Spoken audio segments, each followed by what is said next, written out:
three of us? I'm pretty sure the three of you all live down by the lake. I haven't said a damn word. Did you hear me complaining about how nice it was yesterday? Mrs. Seinfeld, please, I am begging you, put the air conditioner on. This is Jen, Gabe, and Chewy, broadcasting live from the Gruber Law Office's One Call That's All studios at the Avenue with Gabe Neitzel and Mark Chamorro. Here's Jen Latta. Running her mouth, she wants to ride, she's trying to hide it. I'm cool as ever, she's too excited. Her man look like he wanna fight, he ain't doing nothing but running his mouth. Talk about it, we all about it. They making plans, we sit and count our chairs. Was the birthday? It was a good weekend. Very good. A few surprises. I thought you were, dreading the entire weekend. Turns out you were just wrong. No, that's just what I do. Wow, that was I complain about it, but then I really like it. Okay. The artistic nature of what Gabe just delivered.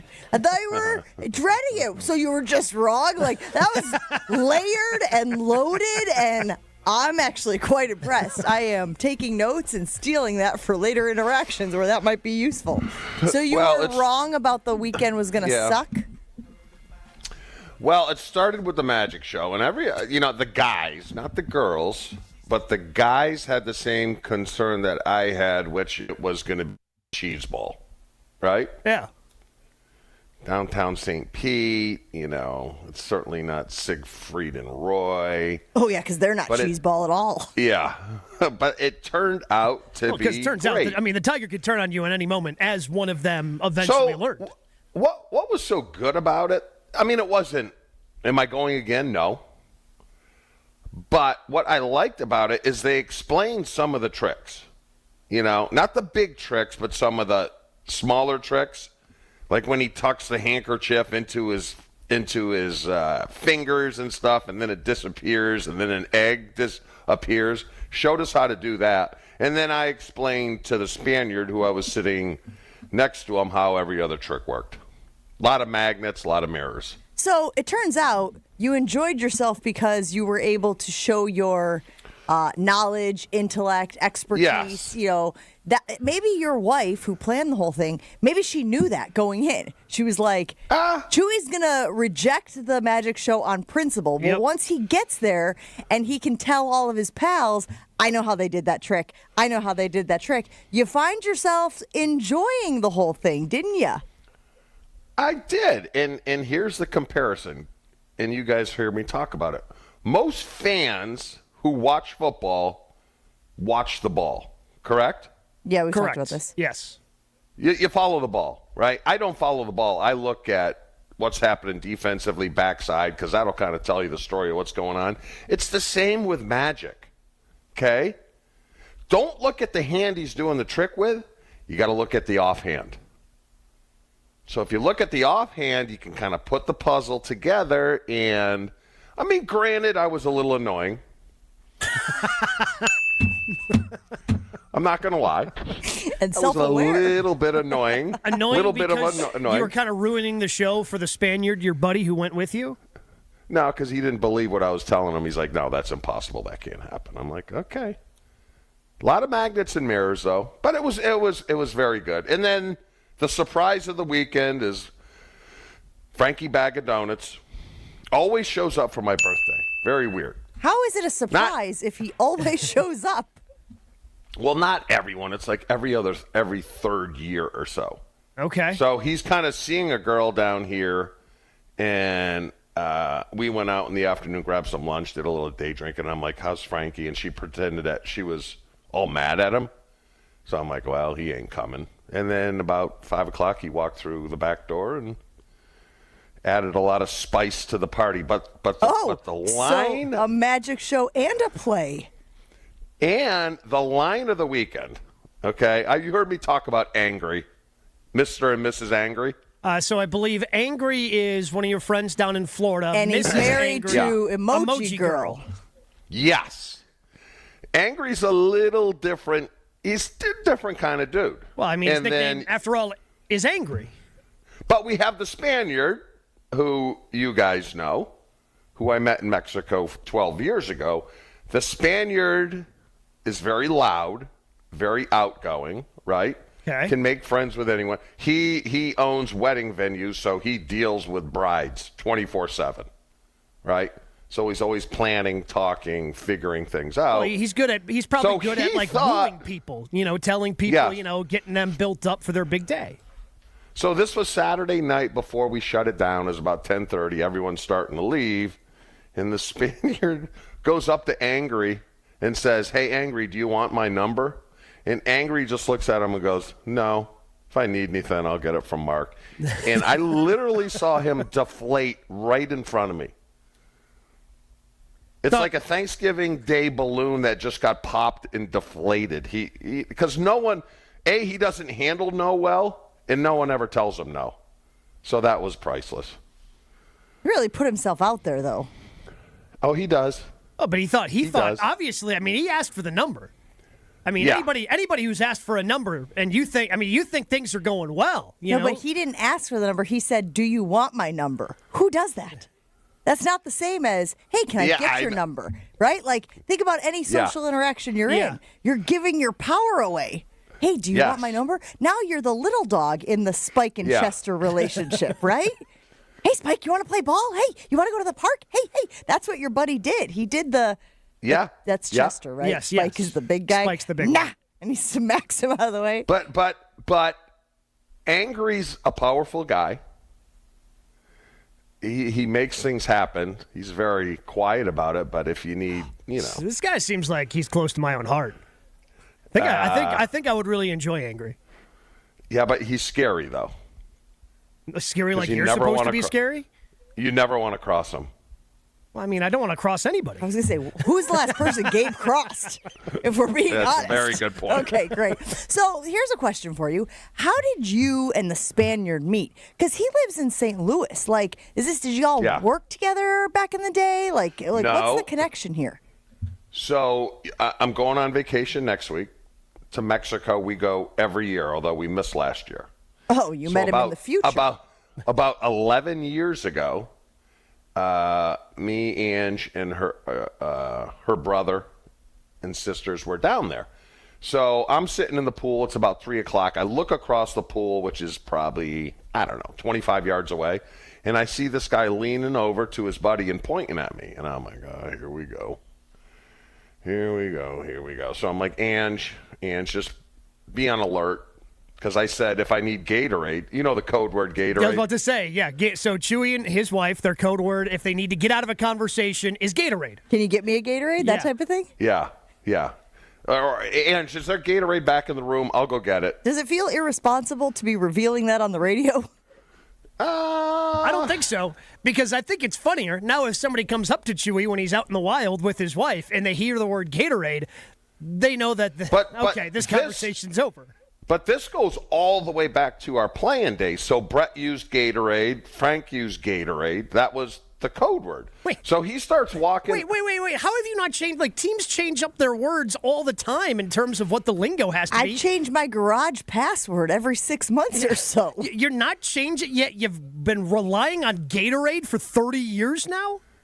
Yeah, because no one's picked up on it. I mean, I don't know how to break this to you, bud, but they might now. All right, if you're on vacation, day 5, right, there's probably a good chance you're going to need a Gatorade because you've been pounding booze and you need to hydrate. So that's how it works. So he starts walking towards me, and I'm like, and she's like, all right, just be. Totally cool. Now, this guy knows everything about sports. Huge gambler, knows everything about sports. And he said he saw the tattoo. The Superman tattoo. And then he put 2 and 2 together, but wasn't obnoxious. He's more obnoxious now than he was when he first came over. Well, you gotta hide your crazy. Now you've known him for over a decade. It's too late. You're locked in. So his wife is the best, right? So you have a 10 with a 4, and they balance themselves out, right? You see what I'm saying? Are we talking about looks here? Yeah. No. We're talking the whole package. She's a 10. He gets annoying. He's a 4. Averages 14. Maybe he's a 5. 15, I think. Like, I'm sure you have it. Hey, I'm sure you have it where the husband is great and the wife's kind of a belosh. You know what I mean? You know, friend groups like that where one is clearly better than the other. Well, obviously in my relationship.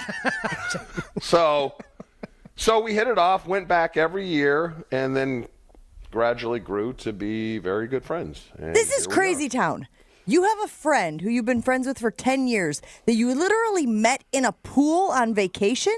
You didn't have kids playing sports together. Nope. You didn't work together in some capacity. You didn't ride the train together every morning to and from your home and city. No. You were in a pool on vacation. He recognized you, and now he comes to your house for your birthday party. That's wild. Yes. Do you guys have any friends like that? Like they're like random encounters on vacation, no less, where now they're in your life permanently. Really? No one? Nobody. No, not really. Well, poll it. I mean, there's got to be people out there. I guarantee. Oh, yeah. I'm sure there are people like this, but I think you're in the minority here, pal. Yeah. Especially for you, someone who famously see the hates one people. thing about me. That's the one lie. thing about Chewy me. doesn't hate people? Correct. No. Here, Joshy, I'm going to answer this for you. The thing about me is 94% of the time I'm full of crap. I know. You know what I mean? I say I don't want to, but once I get wound up and start talking, then yes, I'm kind of. I can't believe you didn't use the breaking news sounder on that one. That was like, I thought that was all known. I know. I thought I should have gone with 89%. Yeah. Sarcastically. So I want to make sure that we lock that up. 94% of the time you're full of crap. Yeah. Save, drop, hold. Yeah. Make a hot. Well, one of my favorite things to do is complain. Oh, We know. we're aware. You Okay. are just telling us everything we know. All right, and more so on Monday. And speaking of being full of crap, I do want to go back to where we started. How accurate do we think Chewy was with his predictions of magic tricks? Because I got him at about 10%.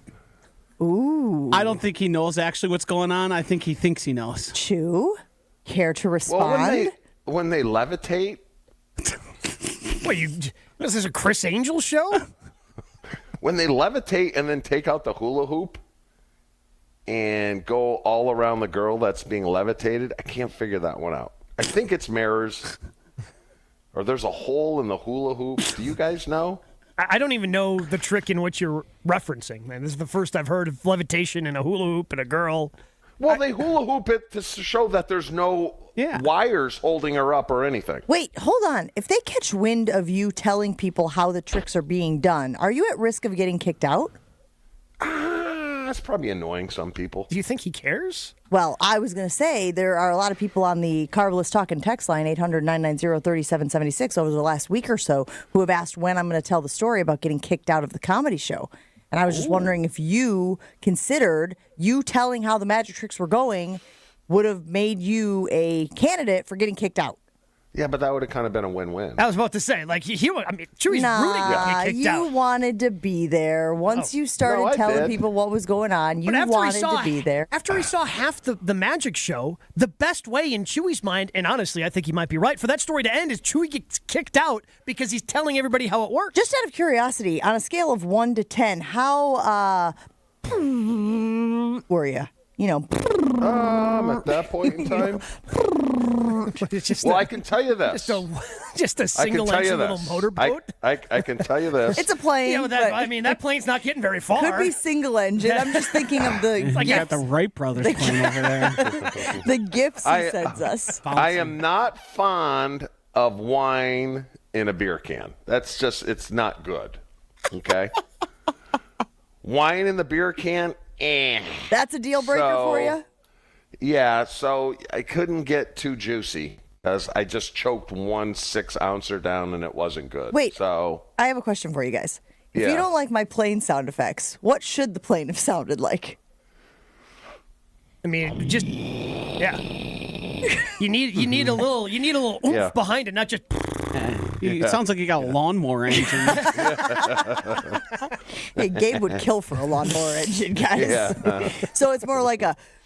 I'll Build it up, build a crescendo. More jet engine. I'm out of fuel over here. All right, we'll take a break here on Jen, Gabe, and Chewy. A lot of stuff to get to this morning. So Chewy had a good birthday weekend. That's wonderful for him. Not so wonderful for the guy who found out that Steve Smith was hooking up with his wife. We'll talk about that as the show goes on. Obviously, the Brewers started spring training games. No Bob Uecker. We'll talk about what that was like this weekend as Brewers baseball got underway in Arizona.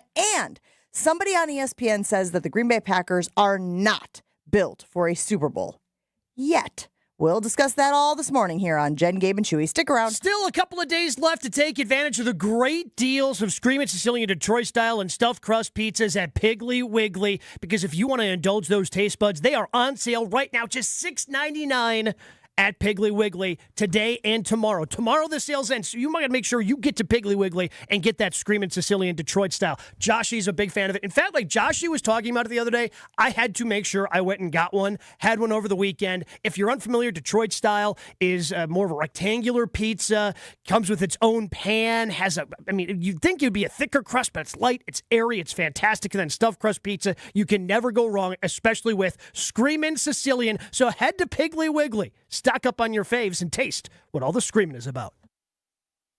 Jen, Gabe, and Chewy continues next on 94.5 ESPN.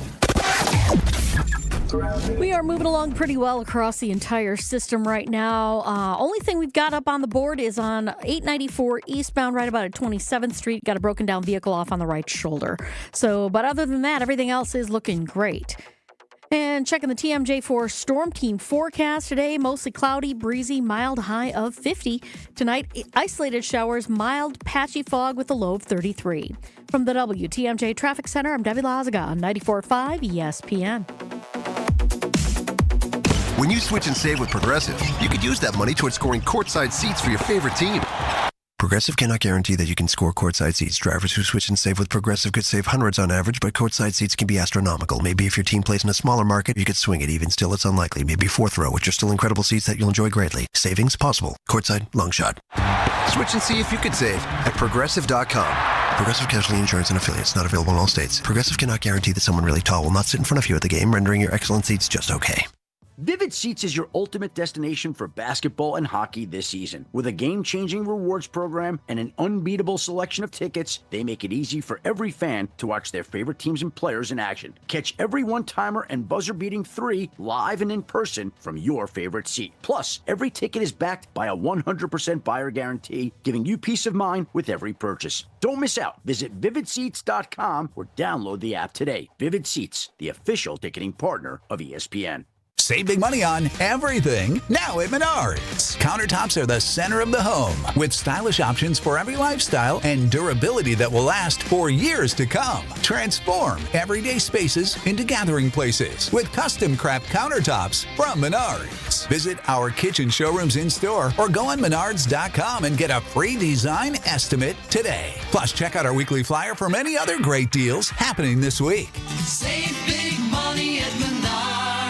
Hey, this is Brad Nortman, here to tell you about my friends at Bank 5-9. Everywhere I go throughout the area, I see Bank 5-9, and it's no wonder why. Not only do they have 14 branch locations, but their employees spend nearly 9,000 hours each year volunteering in the communities that they serve. That's on top of the financial support that they provide to several hundred nonprofits right here in southeastern Wisconsin. If you're looking for a true local community bank, check them out today at bank59.com. Member FDIC.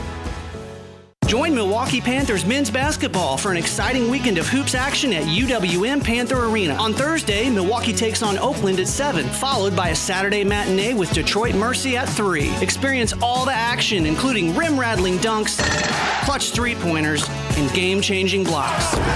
Tickets start at $13. That's Milwaukee Panthers men's basketball this Thursday at 7 and Saturday at 3. Visit MKEPanthers.com for tickets. Panther Athletics for the MKE. This is Jen, Gabe, and Chewy. Look, you take Jesus and the presents out, and it's not even in the top 10. Well, I mean, yeah. If you take sex out of the anniversary, then that's not that fun either. On 94.5 ESPN.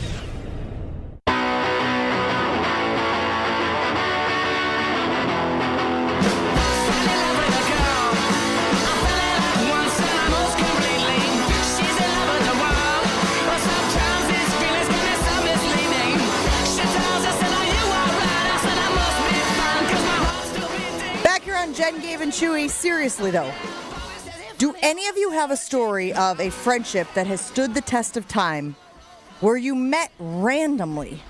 And again, I'm not talking about you were standing on the sidelines of your kid's soccer game and you see them every weekend and you guys finally just started chit-chatting and realized, oh, kind of like each other, kind of want to hang out. I'm talking about Chewy's story of meeting the Spaniard in a pool on vacation a decade ago, and they've been friends ever since. Dude recognized him in the pool. They started talking, and here we are, where he's showing up to his birthday party this past weekend in Florida. Recognizing you because of the Superman tattoo is also kind of wild. Well, yeah, and not your face. The face is covered with the helmet. But at that time, I was probably 8 years removed. Like, now it would be weird because I'm... But it's not like your tattoo... Hold on. It's not like your tattoo was like of the Green Bay Packers Super Bowl ring. No. Like, a lot of people have a Superman tattoo. Mm-hmm. Do you know what I mean? So it's not, you know what I'm saying? Yeah. Like, the tattoo, oh my gosh, Mark Chmura has a Superman tattoo. Could that possibly be Mark Chmura? Yeah, but we also have to contextualize 6'6" guy in really good shape that has matching Brett Favre tattoo. That's what I'm trying to say. Like, I feel like that to me is I think it was the confirmation. It was the thing he knew about them and said, yes. Oh, I think that looks like Mark Chmura. Yes. How many people who look like Mark Chmura also have a Superman tattoo? Correct. That's what I think it was. Is it possible that he also saw the shirtless picture we have of you in the studio back in the day and then was familiar what you look like without your shirt? Let's hope not. Gabe never misses an opportunity to bring the shirtless picture out. In 10 years, though, he's in the inner circle. Yeah, that's pretty incredible. Putting in good work. So But you know what? It was probably, maybe not more, because his wife is like, to handle him is like, and I told her all weekend long, I said, you're going right to heaven. You have to deal with that every day. And she just does, because he is the handful of all handfuls. This is sounding very autobiographical at this point, Chew. I'm starting to think it's telling a story about me here. Oh, you're going right to heaven? And then I'm the Spaniard. I think in this situation, with the way everyone talks to Mussolini, I feel like I'm the Spaniard. I share a lot in common with him. Well, you call her Mussolini, so I don't know how much more evidence we need, Joshy, but it feels like maybe... But honestly, I think she kind of enjoys being Mussolini. Really? It's a great nickname. I feel like Angie would want that nickname, Chew. Would Angie like a Mussolini nickname?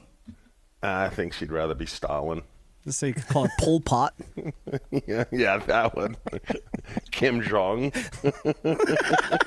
All right, now that we've gone over all of the dictators that we know from our U.S. history, or I guess world history, to be perfectly honest, let's talk about the Green Bay Packers. I want you guys to take a listen to something that Jeff Darlington said on Get Up about the Green Bay Packers. We have done a lot of talk this offseason about the depth of this roster, about where this roster stacks up against the other teams in the NFC, hell, the other teams in the NFL. Let's hear what Jeff Darlington thinks about the Green Bay Packers and their quest to win a Super Bowl. I don't necessarily think it's about Jordan Love. It's about the team around him. And I believe that the Packers are convinced Jordan Love is a capable quarterback in a championship game, just as the Eagles did with Jalen Hurts. It's about the foundation that's built around him. And to that, I don't think the Packers are ready for a Super Bowl run yet. Chew, agree? Yes, I agree, because I think if you took Patrick Mahomes and put him on this Packer offense, they would be a little better, but they're still not good enough to win a Super Bowl. I don't care what quarterback you put in there. So he needs help. And I think it's pretty easy to see right now. I think it's hard to disagree with what he said based on, like, we've spent a good chunk of this offseason already hearing from Packer players saying, hey, I think we're a few pieces away. And if you have Josh Jacobs stepping up to microphone and telling everybody that they need a number one wide receiver and they need a couple more pieces here and there to round them out to make them a true Super Bowl contender, I have a hard time disagreeing with Jeff Darlington coming away with they need some pieces because the people inside are telling us that they need pieces. Can it be both, though? Can't it be that, yes, they have to upgrade the pieces around Jordan Love, and something that we have said here on this program many, many, many times since the season concluded prematurely, that Jordan Love needs to be better as well. You know, I use the example of Jalen Hurts, and Jalen Hurts wasn't great when he first got into the league. He has gotten better. His completion percentage has gone up. His ratings have gone up. Not every season, but consistently enough where he's taken those strides that one has to take in order to lead a team to the Super Bowl. Jordan Love, we still feel like universally, tell me if I'm wrong, needs to take that next step. They could put all of the pieces around Jordan Love, and I'm not sure we would be saying that the performance he gave us this past season was sufficient to get this team to hoist the Lombardi. Now, I will caveat that by saying there were injuries, and Jordan Love was dealing with injuries, and we believe, or at least are willing to say, that the injuries may have contributed to some of his challenges this year. But I still think that it isn't fair to just say they need to put pieces around Jordan Love in order to get to the Super Bowl. Sure, that'll help Gabe Neitzel, but it will also help if Jordan Love plays up to his potential. Yeah, I think all those work in concert with one another. Yeah, Jordan has got to be better. Can't be turning the ball over the way he did in the biggest games this year. I've been banging that drum going back to the regular season. But if they don't do anything, like, this team's still not good enough. Jordan Love can get better, and they're still not going to be good enough to chase down the Lions, chase down the Eagles, and have one of those top seeds in the NFC. When it comes to the injuries for Jordan, I get it, because, again, he's still young in his career. He's only started 2 years, and the only way to learn how to play through injury is by playing through injury. Is that excuse out the window now? Like, okay, he's had a couple of different injuries, and yes, it slowed him down this last year, but, I mean, Patrick Mahomes had a high ankle sprain and he won a damn Super Bowl. Like, Aaron Rodgers almost took this team to a Super Bowl and should have taken him to a Super Bowl if Brandon Bostic doesn't do what he does, and he was dealing with just one leg because his calf was completely gone in 2014. Like, I get, like, I'm willing to give grace on the injury stuff, Chew, but I feel like, okay, after this year, okay, now you kind of know what it's like to have to deal with injury and try to play through it. Like, if you're out there, the expectations are the expectations, right? Yeah, but it's not totally his fault. Yes, he has to play better, but they also need to tweak the offense, and we've been talking about that for a while. He needs to use his legs more because he can, and that's kind of the direction, you know, these offenses in the NFL have gone. But let me ask you guys this question. Take out Jacobs in the running game and take out Jordan. Who's their best threat? Tucker Kraft. Who's their best threat? Yeah, but here's and they didn't use him the way that we think they should have used him. I agree with you 100%. But Tucker Kraft is still like the fourth or fifth best tight end in the NFC because they don't use him. I mean, I'm taking Laporta over him. Yep. Right? Just because of the way they use him in their offense. Sure. Yes. McBride, who's come out of nowhere, the tight end who made the Pro Bowl out of Arizona, is really good. Atlanta, what's his name, Gabe? Kyle Pitts? No, I'd take Kyle Pitts. He had like... I'd take Kyle. No. Look at his stats. Look up Kyle Pitts. Terrible. All right. What about Kittle? I'm taking Kittle all day long. I mean, he's the best tight end in the NFL. Yeah. What about Hawkinson? Maybe a push? Yeah. But if they want him to be a superstar, then feed him the damn ball. I'm sure I mean, this is a kid that wants to be a superstar, works his butt off. I love his attitude. Give him the chance. You know, make him a superstar. So I just want to make sure I'm clear on the point that I'm making in reference to the Jeff Darlington sound. Jeff Darlington saying that the Packers roster is not built for a Super Bowl run yet around Jordan Love. And I'm saying, well, Jordan Love hasn't played to a Super Bowl winning level yet. So I think it can be both. I think, yes, upgrades are necessary, but I also don't want to let Jordan Love off the hook in this sort of Aaron Rodgers pseudo world where Rodgers was always like, we could get over the hump if you would just put talent around me. Like, I just want to make sure that Jeff Darlington isn't drinking the Jordan Love Kool-Aid and saying he's good enough right now to get to the Super Bowl. If only Brian Gutekunst and company would put some more pieces around him. To be fair, I do think Jordan Love has a better excuse with the rosters he's had the past 2 years than Aaron Rodgers ever would have in terms of deficiency and talent. But also you believe that these last 2 years were a reset. Yes, but I also think if you were to pluck... That 22 team is pretty bad. If you were to... That's fair. I was saying in aggregate, if we look across it. But if you were to hand pluck Jordan Love and put him on the Eagles, do we think he's holding them back from a Super Bowl?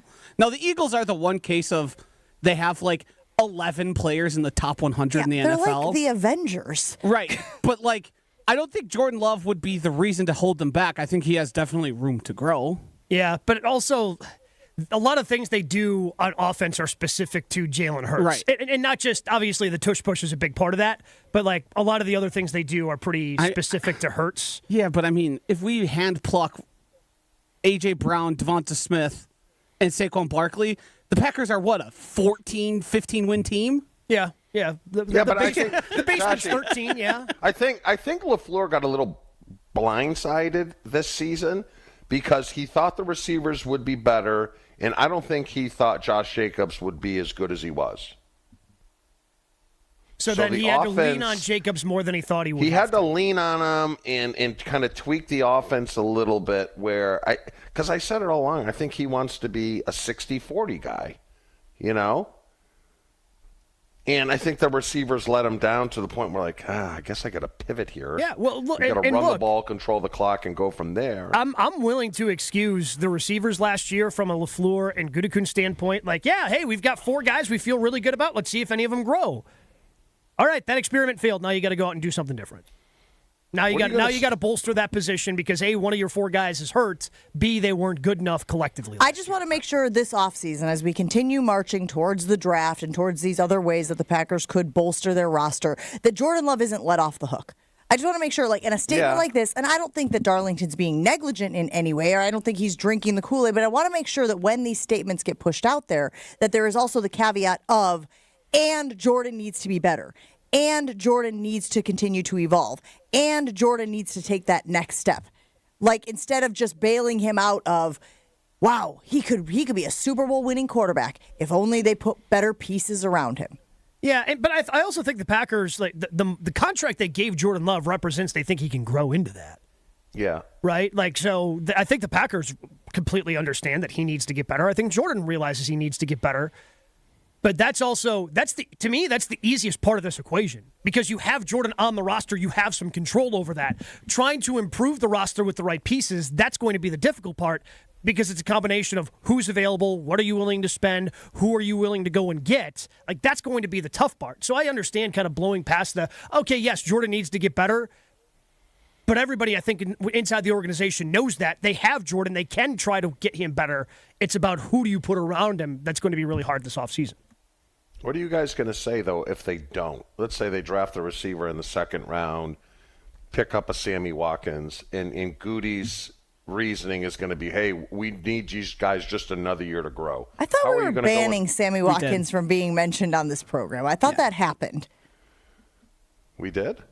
Yes. Okay, you guys banned it. What are you guys going to do to enforce it? Yeah, what's give me an equivalent. What, give Chewy, what are you guys going to do to punish Chewy? We got 2 things happening here. Chewy wants another name of another player that he can say instead of Sammy Watkins that will elicit the same reaction, which is no thank you. And Gabe wants to know, what's the punishment for Chewy breaking the rule that we established? Exactly. There has never been. Exactly. Chewy, just keep doing what you're doing, bud. Why don't we just come up with one of the free agents that's out there? Josh Palmer. That's a name that Alex Stroh keeps saying. He's going to remember Josh Palmer? Who's he played for? Sammy Watkins was so irrelevant. And that's the point. And nobody thought he was going to be any good, and he keeps using him as like, oh yeah, we fixed the problem. We got Sammy Watkins. When the Packers didn't believe it, and none of the fans did. So it's a moot point. Well, yeah, but if they get Josh Palmer, nothing's fixed either. Right. What are you guys going to say June 1 when Goody says, yeah, I think they just need another year to develop and they'll be fine? They made a mistake and they didn't understand the situation they were in. It was bad team building. Yeah, so you won't feel great going into training camp? You think I felt great when Sammy Watkins came into town? No, that's what I've been trying to tell you. Now you're breaking your own ban. You put the ban in place, and now you're breaking the ban. He's dancing around it. He's trying to insinuate Sammy now. Why can't you just honor the ban, Shu, okay? He had a perfectly good reason for establishing the ban in the first place, and you just can't honor the ban. He has no idea all right, the ban took place. We'll go with Jacob Palmer. All right, Jacob Palmer. Yeah. They signed Jacob Palmer. Are you going to feel great? Is that the guy that sings "Addicted to Love"? Is that guy? Is that Richard Palmer? I think it's Robert. You doofus. David Palmer. Robert Palmer. Yeah, there you go. Bobby Palmer. Good old Bobby Palmer. Good old Bobby Palmer. I'd rather have him say Bobby Palmer than Sammy Watkins. In fact, No, that's we're what we rolling should do. with Jacob. All right, fair enough. Jacob Palmer it is. We'll take a break here on Jen, Gabe, and Chewy. Lots of reaction rolling in on the YouTube stream. Remember, you can always stream the show on YouTube. And that's when you would have seen Chewy's half-naked picture doing the cha-cha-cha earlier in the segment. If you missed that, you can find it on the YouTube stream after the show. Gabe? Is your business ready to take the next step at Fifth Third Commercial Bank, Wisconsin? Our team of local, experienced advisors is here to propel you forward. We understand your needs and offer in-depth expertise, cutting-edge technology, and tailored solutions to streamline your cash collections, automate payments, and safeguard your assets with top-notch fraud mitigation tools. Contact Fifth Third in downtown Milwaukee today. Let's eliminate the non-value ad work so you can focus on what truly matters most. Growing your business. Fifth Third Bank National Association. Custom solutions built around your goals. Member FDIC. More Jen, Gabe, and Chewy coming up on 94.5 ESPN. We are starting to see a little bit more of a backup right now along eastbound 94, just east of 84th Street, all the way to Hawley Road. Volume picking up along 43 southbound, heading into the Capitol Drive area as well. Overall, not looking bad, though, the rest of the system. Traffic is brought to you by Fisco Auto Body. Call Fisco Auto Body to help with all body repair needs. Fisco, Fisco, Fisco. And checking the TMJ4 Storm Team forecast today. Mostly cloudy, breezy, mild, high of 50. Tonight, isolated showers, mild with some patchy fog, a low of 33. Weather is brought to you by Good Health Saunas. Get your in-home infrared sauna today. Great for post-workout detoxing, skin rejuvenation, back relief, and flexibility. Visit goodhealthsaunas.com/Jen.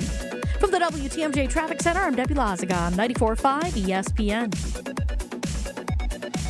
Introducing the newest carbless flavor, Mango Vodka. Flavored with the essence of the ripest, freshest mangoes, Carbless Mango Vodka will transport your taste buds to a sunny beach getaway. New flavor, still the same carbless crafted cocktails with 0 carbs, 0 sugars, and only 100 calories. Enjoy a refreshing vodka cocktail without the guilt. 4-packs of the new carbless Mango Vodka cocktail are available in stores near you. Find your bliss today at drinkcarbless.com and escape with every sip. This is Kevin Moret from Mentality. Men, you're being robbed of your potential. Research shows a shocking 1% annual decline in testosterone levels. That's why building muscle feels impossible and your confidence is at an all-time low. But here's the truth. You're not alone in this uphill battle. Mentality's physician-directed, FDA-approved treatment doesn't just level the playing field, it restores your body's powerful balance. Our patients experience a documented 30% increase in their testosterone levels. Stop struggling and turn this around. Defy the odds and reclaim your masculine edge at mentalityhealth.com/radio. Look what I found. What is it? It's a list of the traditional and modern anniversary gifts for each year of marriage. Sarah and I use a different list. But go ahead and tell us about yours. The traditional gift for your first anniversary is paper, but the modern gift is a clock. Well, our list says the first anniversary is always diamond jewelry. What's your list called? The People's Choice. The traditional gift for your 6th anniversary is iron, but the modern gift is wood. What a coincidence. For the 6th anniversary, our list says diamonds again. What do you have for the 10th anniversary, Rick? Traditional is aluminum, modern is diamond jewelry. Well, there you go. Our lists agree. What have you got for the 7th anniversary? Copper and a desk set. Nope. Diamonds again. I'm beginning to see the wisdom of the People's Choice list. It's good to have you on board. Can I ask you something? Sure. Did you make up that People's Choice list, or is it real? Well, we're people, aren't we? Find the Kesslers nearest you at KesslersDiamonds.com. Ladies and gentlemen, we are now boarding Group A. Please have your boarding passes ready to scan. If your phone is cracked, old, or was chewed up by your Chihuahua travel companion, please refrain from holding up the line. We ask that you kindly not be that guy, and instead simply go to Verizon and trade in any phone from their top brands in any condition on any unlimited plan for the new Samsung Galaxy S25 with Galaxy AI. With new line on my plan. Additional terms apply. See Verizon.com for details. When you're in the thick of a project, Harbor Freight is the place that always comes in handy. Whether you're picking up something for your pickup truck or a power tool for your project, at Harbor Freight, your dollar always goes further. And these days, when everything seems to cost more, you can take pride in knowing that you get hardworking tools at hardworking prices. Whatever you do it for less at Harbor Freight. This is Jen, Gabe, and Chewy. Excuse me. Hold on. Getting choked up over it. So, hold on. Give me a moment. On 94.5 ESPN.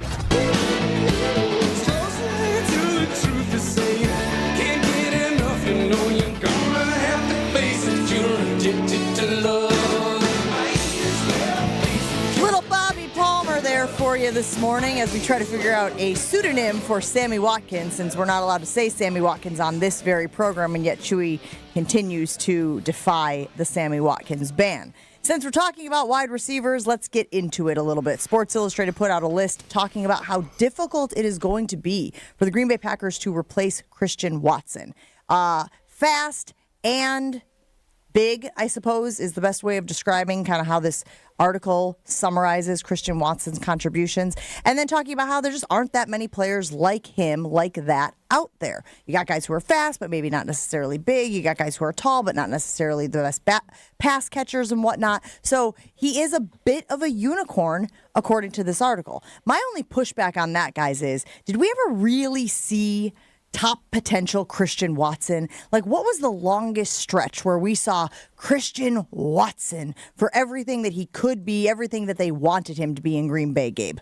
I would say the 9 touchdowns he scored kind of starting with the Dallas game his rookie year. His 9 touchdowns the rest of the year that he scored. So, it was 9 in 7 or 8 games.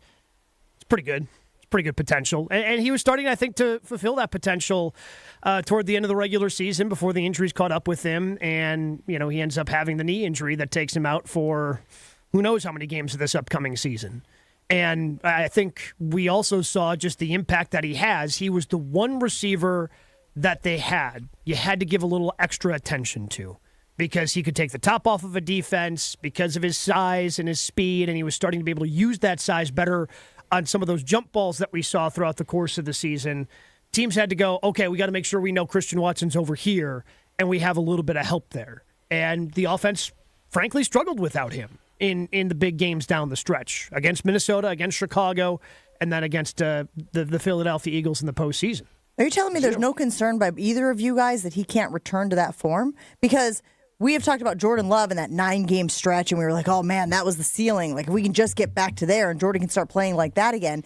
And we've talked about the injuries maybe being a reason why Jordan, and we've talked about the people around him maybe being a reason why Jordan has not been able to get back to that level. Are we believing, are we drinking the Christian Watson Kool-Aid that he can somehow regain that rookie year stretch form after these injuries? After an ACL, like especially after the ACLs we've seen with the Packers, and I understand this is a different player, but I'm not confident that he's going to be as fast, especially coming off of the injury. Like, I'm not expecting anything out of him in 2025, and if Packers get something out of him, good for him. And he's a free agent at the end of next year, right? Correct. So how do you pay him? I don't know. How do you pay him? How do you pay him if he starts playing, let's say, the 6th game and has another 33 Oh God, if he's back by the 6th game, that would be a miracle. Well, I'm just saying, Gabe. He has another 33 catch year. You can't even pay him 2 money, can you?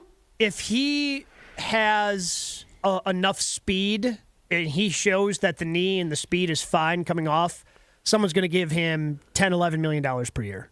It's going to be like a 3-year, $30 million, 3-year, $33, $34 million contract. So, who was it? MVS that went to Kansas City? Yeah, very similar. We were blown away at $12 million for MVS? Yeah, but it's going to be a very similar contract. Because there was a time early on where teams wanted him, right? Remember the trade for Taylor in Indy? Mm-hmm. Yeah. And then there was rumors that Carolina would give up a first-round pick for him.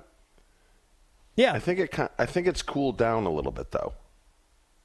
Teams would bite, though, if you only have to sign to like a 1 or 2 year deal around $10 million. Well, and also there are teams who are actually rebuilding and who can afford to wait for him to get healthy and then maybe regain some of that previous form, or maybe regain the potential that everybody saw in him when they drafted him, and when what you have seen on the field, as Gabe mentioned, especially during that stretch. There are teams that have that luxury. I'm just not sure the Packers do.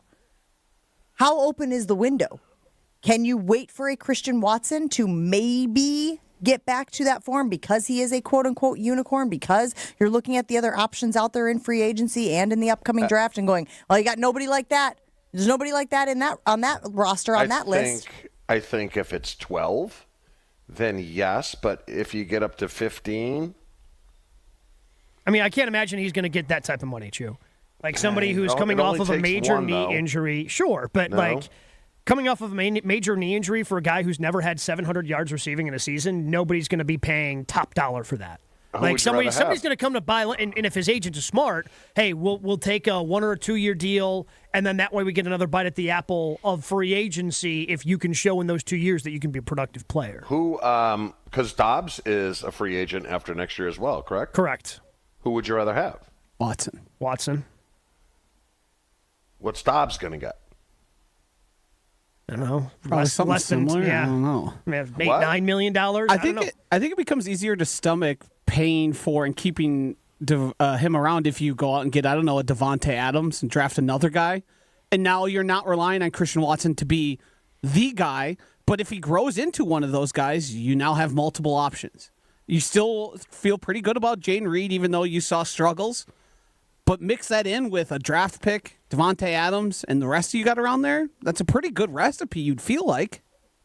So in the article that we were referencing earlier, too, it might be impossible for the Packers to replace Christian Watson. They go through the list that we have gone through on this show several times. Some of the free agent wide receivers who are out there. T. Higgins, and everybody thinks that he's going to get a deal worked out with the Bengals. Chris Godwin, Amari Cooper, Stephon Diggs, DeAndre Hopkins, and then they talk, obviously, about Devontae Adams and DK Metcalf. Chew, do you think DK Metcalf will be on the move? Do you think he is a legitimate guy that the Packers could add to their roster this year? No. Because I got information as to what was going on there this year, which would really lead me to DK Metcalf's not going anywhere. Well, that's disappointing as well. Because I will tell you. Going to share your information? We had to try. I didn't want to blow by it. I understood the way he delivered it that he wasn't interested in sharing the information. But you just got. There is a combination. Again, you didn't know that Luka was available until you asked, "Hey, is Luka available?" So you got to ask if the information's available. Poke him in the belly like the Pillsbury Doughboy. Just hope something comes out. There's a combination out there on how to figure it out. How I got that information. He just got to figure it out. Yeah, I just wanted to know if you wanted to share the information. I don't care where the information came from. I just want you to share your information. For whatever it's worth, you did share the information with us, and I think the information is good information, and I would also use that to develop my own opinion about DK Metcalf, and based on the information that you gave us, I don't think DK Metcalf is going to be available either. So there, we'll put that out there. Just to the loyal listeners out there, maybe take DK Metcalf off of your list as somebody who could join the Packers, who could bolster that wide receiver core. Second-tier players that are mentioned in the article are Darius Slayton of the Giants. Yeah, let's just keep plucking pieces from the Giants. They seem to be just dishing them to other squads. And Demarcus Robinson from the Rams, who I had to look up because I was unfamiliar with Demarcus Robinson's body of work. Neither one of them have a good body of work. Well, it's part of the reason why I wasn't real confident about who Demarcus Robinson was. It's not the point I'm trying to make, and the point that the article is making, guys, is slim pickings. It ain't great out there. You know, this is like when you're on the dating apps and you just have to keep scrolling because nobody is swipe rightable. It is swipe right, isn't it? It just no idea. It feels to me like it's going to be a Cooper Cup. No, thank you. I don't think that's happening. I'm just saying that's what it feels like to me. There's something about the Devontae that's like, it'd be a fourth contract. Goody sent him packing, before he went to the Raiders and traded him. It's just, I don't know. Sure, but I would be shocked if Goody went after the guy who's been injury prone. You also have to think about redundancy. Cooper Kupp does his best work out of the slot. That's not really going to help your Christian Watson problem. Well, that's where we have Jaden Reed for the most part, right? Right. So you're looking for an outside option there, and I don't think Cooper Kupp's going to be doing much outside for the rest of his career. Chew, is there a wide receiver that you watched play college ball this year that you were interested in? In the article, they mentioned Isaiah Bond from Texas, Maryland's Ty Felton, who is very talented. I'll have to go back and look at some of his measurables, though, see if he would fit in with what the Packers usually do. Keandre Lambert from Auburn, Dante Thornton from Tennessee. I saw a mock draft the other day that had Emeka Egbuka going to the Green Bay Packers. I'm actually quite interested in an Emeka Egbuka, obviously national championship from Ohio State. He's been a workhorse for them over the last few years. Is there anybody that you saw last year in the college football? You watch a lot of college football, Chew, that you thought he could be a difference maker at the next level? Travis Hunter. Okay, so top 5 pick. All right. Sick. Yeah. Sick. She asked. She asked. Cool. The other problem is Emeka Egbuka is likely a first-rounder. Till the Packers take a first-round wide receiver, I'm just going to discredit that as a singular option. Fair. Second round, start looking. Maybe if some of those guys slide, there's a few guys out there that are speedsters. It's you like just Tez Johnson from Oregon? He's small, which I don't know if the Packers would. He's like 5'9", isn't he? Correct. Yeah. Ooh, look at you've already dug in on your draft work. I love it. Josh is starting to super excited. Yeah. So if I run down a list of some of the best wide receivers in college football, you got the kid from Arizona, McMillan, who's 6'5". T-Mac. You like a 6'5"er? Yeah. That's more in your Christian Watson. You're going to want to trade up to 10, 8, maybe 6 for that guy. So let me go down the list. But again, that's the problem here. Mm-hmm. Every once in a while, you can find someone at 23. I know Justin Jefferson, was early 20s, but a lot of times the guys who are going to make an immediate impact are in that top 15. Jaden Higgins from Iowa State, 6'4", 4.55 40. Don't let the stopwatch fool you. Higgins is a plug-and-play receiver whose game tape absolutely pops. Sure, but that doesn't help you stretch the field at 4.55. I just think right now, kind of figuring out Goody like I figured out the magic tricks. It's going to be a cornerback first round, a mid-level D end in free agency, and a second round receiver. I'm saving that. I actually really like it. First of all, there's a callback to an earlier segment in the show, right? This is like Next radio 201 over here from Chewy. All right, we'll take a break on the show. If you have any wide receivers that are in the draft class, who do you want them to go after? They're saying replacing Christian Watson is almost impossible, and maybe it is. Maybe you cannot get somebody that has his speed and has his size. So what are you going to prioritize? Is it the speed element of it? Do you just want a big-bodied receiver out there who can go out and win 50-50 balls? What do you prefer the Green Bay Packers do at wide receiver to bolster this roster and at least get closer to replacing a Christian Watson? Let us know. 800-990-3776. That's the Carbless talk and text line. Less is more. Let me tell you about our friends at the Ewald Automotive Group. Best used cars are available right now, and they're starting under $15,000. You can choose from hundreds of hand-selected quality used vehicles, all with a 133-point inspection, all with a 3-day exchange policy, and all starting at under $15,000. The best used cars starting under $15,000. It's only at the Ewald Automotive Group, and with Ewald, they always make it easy. And it starts at ewaldauto.com. Jen, Gabe, and Chewy are back after this on 94.5 ESPN. Welcome to TGL presented by SoFi, golf's newest league. It's sharp and it's electric. How is it sharp? How is it electric? Good questions. Try this on for size. 2 hours of hammer dropping, overtime, forcing, playoffs on the line, golf. With 24 of the best players from the PGA Tour. Split into 6 teams. Atlanta, Boston, Jupiter, LA, New York, and the Bay. This isn't your average Sunday pickup game. Tune in every week for TGL matches, only on ESPN. Keep up. It's golf. Robinhood Gold members can now enjoy the VIP treatment, receiving a 3% IRA match on annual retirement contributions. With Robinhood Gold, the perks of the high net worth are now available for any net worth. The new gold standard is here with Robinhood Gold. To receive a 3% boost on annual IRA contributions, sign up at Robinhood.com/gold. Investing involves risk. 3% match requires Robinhood Gold $5 a month for 1 year from first match. Must keep funds in IRA for 5 years. Go to Robinhood.com/boost. Robinhood Financial LLC member SIPC. Gold membership is offered by Robinhood Gold LLC. Texting enrolls you into recurring automated marketing text messages. Consent not required to purchase. Message and data rates may apply. Man, I'm in a slump. My energy took a nosedive out of nowhere, and I just don't have the motivation to get things done. You're over 40. Could be lower testosterone. Have you tried Nugenix Total T? Nugenix, the testosterone booster on TV? That's right. Look, I felt the same plunge in my energy after I turned 40, so I tried out Nugenix to see if it would help me. Did Nugenix make a difference for you? Night and day. My stamina's way up now. I'm building lean muscle at the gym. I'm totally back on my game. And you could be too. Just send a text to Nugenix. They'll send you a complimentary bottle so you can try it for yourself. Text ROCK to 321-321 right now for your complimentary bottle of Nugenix Total T. It's the #1 selling testosterone boosting brand at GNC and Walmart. Do it now and they'll also send you a bottle of Nugenix Thermo X, their newest, most powerful fat burner ever, absolutely free. Text ROCK to 321-321. That's ROCK to 321-321. These statements have not been evaluated by the FDA. This product is not intended to diagnose, treat, cure, or prevent any disease. It's time for the Marquette Minute on 94.5 ESPN. Brought to you by Wintrust. Get your Golden Eagles essentials by opening Marquette checking from Wintrust today. The 16th-ranked Golden Eagles lost for the 4th time in the last 6 games as they fell at Villanova 81-66. Sophomore guard Zayd Lowry scored a career-high 25 points and grabbed 8 rebounds in the loss. Lowry had a total of just 24 points combined in the previous 5 games. Off to Lowry. Lowry, heat check 3. Good again. Off the dribble. 25. Heat check. There's no checking. He's already hot. All right. Nothing to check. All right. Senior guard Cam Jones reached double figures for the 43rd straight game, the longest current active streak in the nation, scoring 10 points.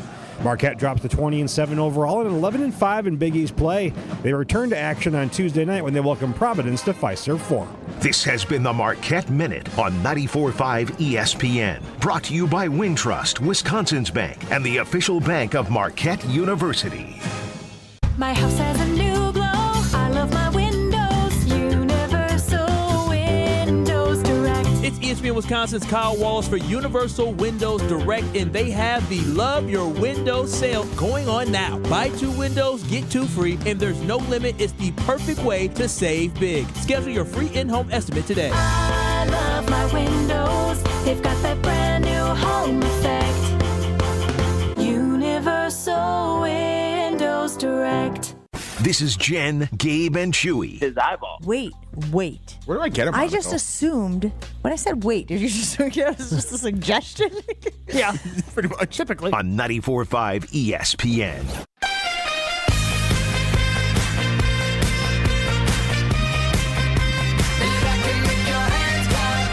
All right, let's go out to the Carbless talk and text line. We asked you in the first segment of the show if you had any stories or experiences that mirrored Chew's, which is one of his buddies now who came to his birthday party this weekend, who comes to his house pretty regularly, lives in St. Louis. They call him the Spaniard. They met in a pool 10 years ago on vacation and have essentially been friends ever since. So Dave from Aaron weighs in on the Carbless Talk and text line saying, we became friends with a group of people that we met while camping and tubing on the Wolf River. Now we camp and tube together while enjoying libations for the last 10 years. Okay, that's a random, like, you sort of met. Mm-hmm. Sure, but also, like, that's not to me as random because you met them while camping and tubing. Like, there's that connection point and that thing that you both enjoy doing. I'm right there with you. That has that, because, I mean, again, like, Chewy was just at a pool on vacation. I mean, how many people are at the pool on vacation? Many. Yeah, and now you've become, like, really good friends because of that? Like, because I've met a lot of friends through golf. That makes sense. Like, we have that connective, like, through golf. So that's just, again, just a wild thing. A lot of my friends are acquired taste. Well, that's okay, because so are you. Yeah. Like, yeah, like Spaniard is an acquired taste. Angry is an acquired taste. And the crazy part is that you have the patience, because I would also probably argue that the Blammer is an acquired taste. The Blammer acquired taste. And the crazy part is that you have the patience to acquire said taste to want to spend the majority of your free time around these people. Yeah, but I think I like characters and I like to be entertained. Yeah, it does come back to that. So you have patience. As long as they're entertaining, you're going to have the patience. Yeah. Because Frank's an acquired taste. You call him Frank, though, huh? Corker. I don't know how, because his roommate in college, last name was Corker. And it translated over to Frank. And one of Frank's roommates from college lives about 3 miles from me. Okay. Who I become friends with. Very good friends. Daniel in the 262 weighing in on the Carbless Talk and Text line. Liss is more. I've met many friends at music festivals that I now stay in touch with and see 4 or 5 times a year. Some came to my 10th anniversary party. But again, to Gabe's point, shared interest. Mm-hmm. You were at a music concert, you know that you have something in common with that person, and you kind of build off of that. This is so random. When you told us how you and the Spaniard met, I was like, you got to be kidding me. Just hanging out at the pool in Mexico? Oh, okay. Like normal people do, I guess. Yeah, I feel like we all have experiences where we don't take this final step to keep the relationship going. Like, I met somebody who I really enjoyed when I was in Mexico last year. Haven't sent a text message to the guy since. Would like to see him. We talked about potentially doing stuff because there was connections back to Wisconsin, like through friends and family.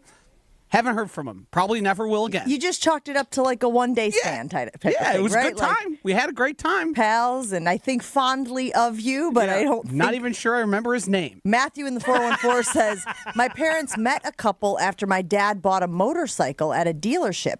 They moved away, but now they stay at our house when they're in town. Now, that's a little transactional as well. You have a house, they need a house. Like, you guys, I get that. But again, we're talking about saw him across a pool, right? Like blue water and the bar behind him, and they connected, and now this guy is at his birthday party. And it's not like this is the first time. You guys have been friends for years, and I just think it is the most wild way to become friends with somebody. Keep getting us your stories. Man, have we got a story for you. Did you see this Steve Smith Jr. stuff? Wow. We'll talk about that and more in the second hour of Jen, Gabe, and Chewy. Jen, Gabe, and Chewy continues next on 94.5 ESPN. We do have some backups right now. Southbound on 43 backing up from just before Hampton all the way down past Capitol Drive towards Sutter Street.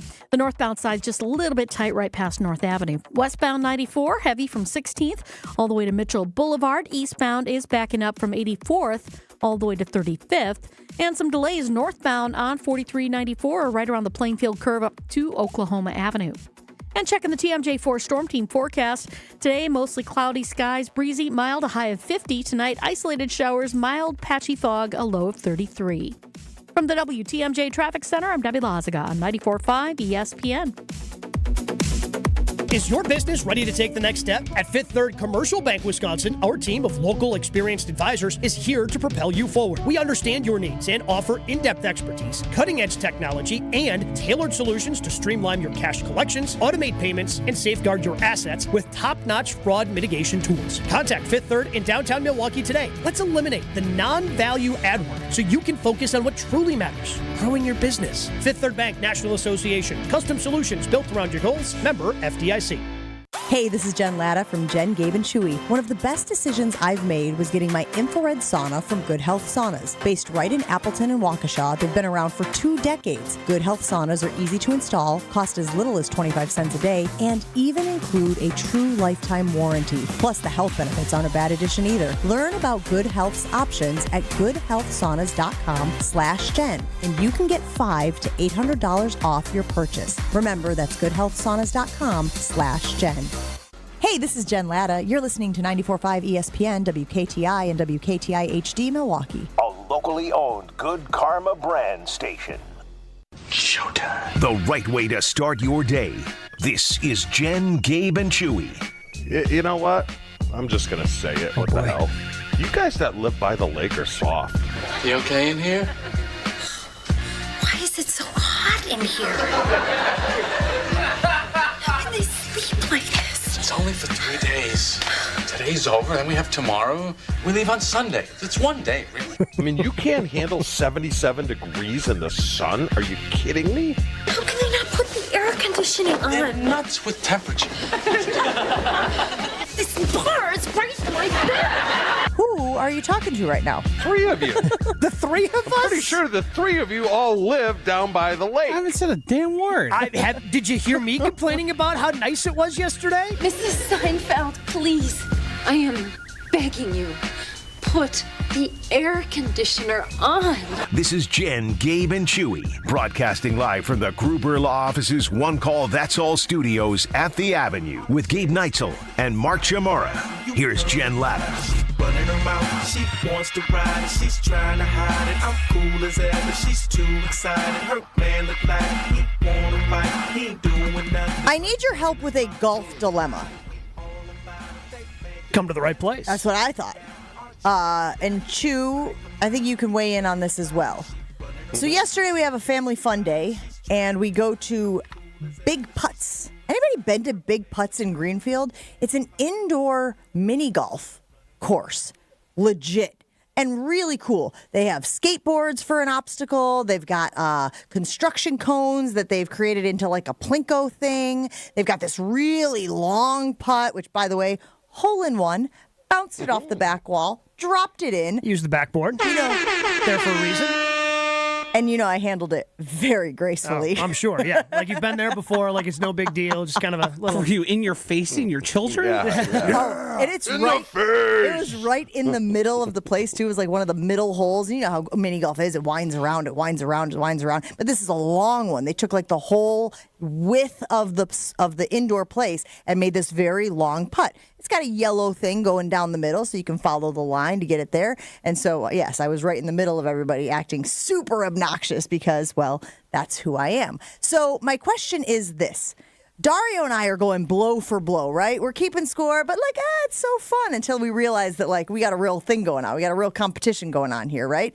And one of the holes was a ramp. I don't know, like a 30-degree ramp, okay?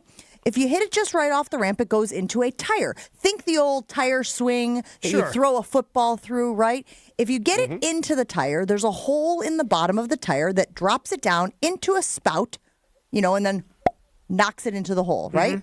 So I am the only one of my group, the 5 of us, my family, that gets it into the tire, okay? Nice little swing, a little chip shot, Gabe, if you will, into the tire. Everybody else had to go around because they missed the tire. Now it's in the tire, and it's stuck. It's stuck in the tire. Okay, so I said, well, push it down the hole, and then it'll pop through the thing. And Dario goes, no, you got to knock it. You got to take your club into the tire and knock it back into the hole. I go, are you insane? I said, that's not a stroke. Once you get it in the tire, it's supposed to go down the hole into the thing. But it didn't go. But nobody is taking their putter and jamming it into the thing and winding it around to drop it down. That shouldn't be a stroke. It just was a fluke. It was a fluke that it got stuck in the tire. It's a stroke. No, it is not a stroke. Yes, it's a stroke. You came to the golf. That's a stroke. Yeah. It's a stroke. How is it a stroke? It got stuck in the tire. Yeah. So it's either a penalty stroke because you got to take it out of there, or it's a stroke because you hit the ball again. No, it's a manufacturer's flaw. I think we could argue it is an issue with what's supposed to happen. It is a technical issue versus you missed. If it's supposed to drain. That's the job. Gabe. Yeah. Probably would give her a ruling where she would, if it's on a sprinkler head, right? Yeah. By the green. You get a club length, but you still got to hit it again. Well, but again, you're in the yeah, exactly, yeah. Just so you know, you can pull it out of there and then hit it again. It's jammed in the tire. Are we all picturing the same thing? A tire, black tire. Yeah. You hit it into the tire, and it's supposed to drop right into the hole Sounds in the bottom. Sounds like a malfunction. Yeah. Thank you. So it's lodged in the side of the tire. Okay? Yeah. So you'd have to get in there with the club and scrape the inside of the tire to get the ball out, and then it drops in. That's a stroke? Did you hit the ball with your club? I grabbed my hand in there and dropped it into the hole. Okay, so now ball in hand, now we're talking penalty. Yeah. This is, oh boy. Yeah, Jen, this isn't Wrigley Field where the ball gets hit in the ivy and you can go, Hold on. Yes, that's exactly two what it bases, was. that's Drew. it. That's exactly what it was. It was a ground rule double in mini golf. So Dario's like, that's a stroke. I said, how in the world is it a stroke? I'm the only one of all of us who got it in the tire. It's supposed to drop through the spout. The spout's supposed to kick it out. Now, I don't know where it would have gone if it had on its own dropped through the spout. Maybe it would have been another hole-in-one. Who knows? But you robbed that of me because you forced me to take a stroke. At the end of the day, we ended up tying, which I think was God's way of saying. But Dario said he won because I should have had a stroke. Wait, you didn't add the stroke? No. Okay, yeah, then you lost. Gabe, so I would have gave. Like it's pretty standard. I don't care. In golf, things are supposed to happen and things don't happen. It's black and white. This didn't happen, so you had to do this. You had to grab the ball. Once you touch the ball, that's another penalty. So, Gabe, the rule would be, you get relief no closer to the hole. Correct. If and you got to hit hit it it again. There, then you got to hit it again. Yeah, that's a stroke, Jen. Yeah. Sorry. Matthew in the 414 says Shooter had to hit it off of Frankenstein's fat foot. I was about to say, you're very familiar with Happy Gilmore. You quote it all the time. You got to play the ball as it lies, Jen. Yeah. Well, Dario said the same thing, actually. Because we're trying to speak your language. And then he said, we're trying to make it relatable. He said, so it's a mommy mulligan then. Only mommy gets the mulligan. She's the only one. That's a pretty good pop. Which, again, I still think it was a manufacturer's flaw. If you get it in the tire, you're supposed to be rewarded for your accuracy. I got it in the tire. I'm the only one that got it in the tire, right? Nice little chip shot. Whoop. Into the tire. It's supposed to drop down the thing, through the thing, into the hole. That's what's supposed to happen. Here's the fatal flaw with Gabe and Chewy's argument here. In mini golf, you are given automatic relief to move the ball off of the sidewalls as part of the game. That's a local rule. So for there to be bending of the rules in that instance, but not in the same instance, feels to me then a move it little off the wall and hit it again. You don't get just a free drop it down the hole. Yeah. But it was in the hole. It was malfunction. It wasn't in the hole. From my understanding, if it was in the hole, it would have. It was in the tire, down. which is in the hole. Correct. Yeah. Thank you, Josh. No. The tire and the hole are two different things. That's not. But again, when it goes in the tire, it's supposed to go in the hole. Like that's the thing. It got stuck. It got lodged in the lining of the tire, and then it was stuck there. And I was like, what the hell? Like it's supposed to fall down, and they've got it tapered down to a funnel-like shape. It's supposed to funnel down to that hole, drop through the spout. Now, here's the other thing I will say. I'm going to add one more layer of intrigue to our mini golfing adventure. Josh is worried that you're going to undo your entire argument. I'm not. Might be on the wrong side. No. Listen to this. So Dario's all adamant about that needing to be a stroke, right? But then he gimmies the 14th hole where he's putting and he putts. And then he's like, that would have been in. And he just picks up his ball. And I was like, no, that's not legal either. There's no gimmies. There's no gimmies in putt-putt. You got to put the ball in the hole. Until the ball's in the hole in mini golf. No, there's... Gabe, in regards to the hole in golf. Yeah. You tell me the rule. Okay. So you hit it, right? You hit it from wherever, but the ball is not all the way in the hole. It's lodged against the hole and the flag stick. Yeah. If you remove the flag stick and the ball kicks out of the hole, that is not in. No, so in that instance, Chew, what they consider as long as part of the ball has gone underneath the surface of the ground, it's in. In that instance, if you're lodged up against... so then it's the ball's considered hold because the flag should be straight up and down to the point where it can be. Obviously, wind. But what if it's over not? time, people don't replace those, and it's as long as a little bit of the ball is underneath inside the hole? Ground. Yes. Well, it's that's kind counted of as BS because I've seen balls. I've seen a lot of balls. You've been in the locker room. Yeah. Gabe, when that ball goes around the hole, there is times that ball is inside the hole. It's Would you the agree? resting portion. Yeah, it's the rest. Yeah, when the ball comes to That's rest. the rule? Yes, when the ball comes Jen, to rest. you're out of luck. Sorry. Okay, so a couple of things here. 800-990-3776. I got somebody on the Carbless Talking text line, Dale in the 262, who says, we have played big putts many, many times. Whenever we play that hole, if the ball gets stuck to dislodge it in the tire, location is not a penalty stroke because it's a malfaction of the course.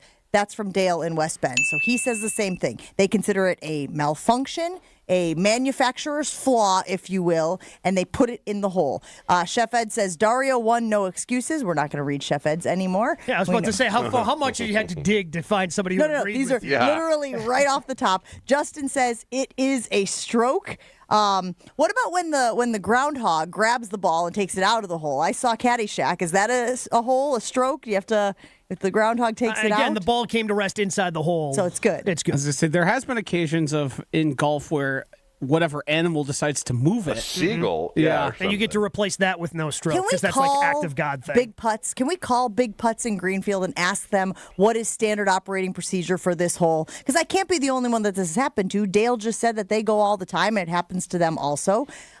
Jared in Canton says, when I go mini golfing, I always have a club malfunction. I'm never able to get 18 holes in one, LOL. Yeah, well, clearly the club was manufactured for the ball to go in the hole. What would if we called, and I doubt Big Putts is open at 8:15 on a Monday, doesn't seem like a high time of traffic for them, but we can try to get to them at a different point. What if they determined that, yes, Jen is allowed to assist the ball down the hole because it is a common issue they have? I need what to would see our it in rule writing. be? Yeah. I need to see a rule book, and I need to see it in writing. I'm with Chewy, yes, yeah. Yeah. Michael in the 262 says, if it was a common issue, they would have put up a sign as a course rule that if the ball gets stuck, you can drop it without penalty. He also wants to know if I rode the club like Happy Gilmore when I got the hole in one. I mean, I just assumed that was a yes. No, I did a little dance, though, all the way back down. So 800-990-3776. Was it a stroke? I got the ball in the tire. It got lodged, stuck in the side of the tire on the inside. Normally, it's supposed to roll down, drop into the funnel-like hole at the bottom. That goes through some PVC pipe that shoots it out near the hole. So it's supposed to be one stroke. Dario said it had to be 2 strokes. He is claiming victory, even though we tied officially on the scorecard at Big Putts in Greenfield yesterday for our family fun outing. Let us know what you think. 800-990-3776. We are going to call. I have a question. Joshy and I are going to call in the break. I have a question. How did your children receive you two getting into spats about the strokes? That seems great question. Like an important part here that we haven't addressed. Great follow-up question from Joshy. Dario goes, maybe we should stop keeping score. He goes, you just cursed at one of the kids. He goes, you might be taking this a smidge too seriously. I go, I'm not the one who golfs every day. This feels like incredible victory for me. Also, Gabe, what is the translation from if you are a absolute queen at mini golf when you get out on the golf course? There's and no need to putt? translation. God bless America. Turns out there aren't tires that you're trying to hit it into when you're out on the golf course. So much more fun. Yeah, no if there windmills. No little, bounds that swallow your ball. Yep, I cannot endorse this spot enough, though, guys. If you are looking for a spot when it's cold out in the wintertime, you want to take the family, take the kids. Big Putts in Greenfield was awesome. We had an absolute blast. Probably ended up spending like 4 hours there yesterday. Oh, wow. And weren't like, we should go. We were because we were hungry, but we were like, we're having so much fun. Let's just keep hanging. 800-990-3776. Let us know if I need a stroke, and we are going to call Big Putts this morning and see if they can give us an official ruling on that. Don't know about you, but we are absolutely pumped to watch college basketball. Let's try that one more time. Don't know about you, but we are absolutely pumped to watch college basketball's best players shine on the court while they chase the ultimate trophy. It is tournament time, and you know where you should watch the magic happen. Potawatomi Sportsbook is your place to catch all the high-flying action. With a massive video wall, sports betting kiosks, excellent drinks, specials, and more, it's a basketball fan's paradise. Bet above the rest only at Potawatomi Sportsbook. More Jen, Gabe, and Chewy coming up on 94.5 ESPN. Slowing down eastbound 94, basically from 84th Street all the way through to 35th. Westbound's going to be slow from 25th Street to Mitchell Boulevard. Starting to slow down a little bit as well. Heading past 70th Street. Looks like we've got some debris in the roadway off on the right shoulder, so watch out for that. Southbound on 43, backing up from south of Hampton all the way down past Center Street. And check out the TMJ4 Storm Team forecast. Today, mostly cloudy, breezy, mild, a high of 50. Tonight, isolated showers, mild with patchy fog, a low of 33. From the WTMJ Traffic Center, I'm Debbie Lazaga on 94.5 ESPN.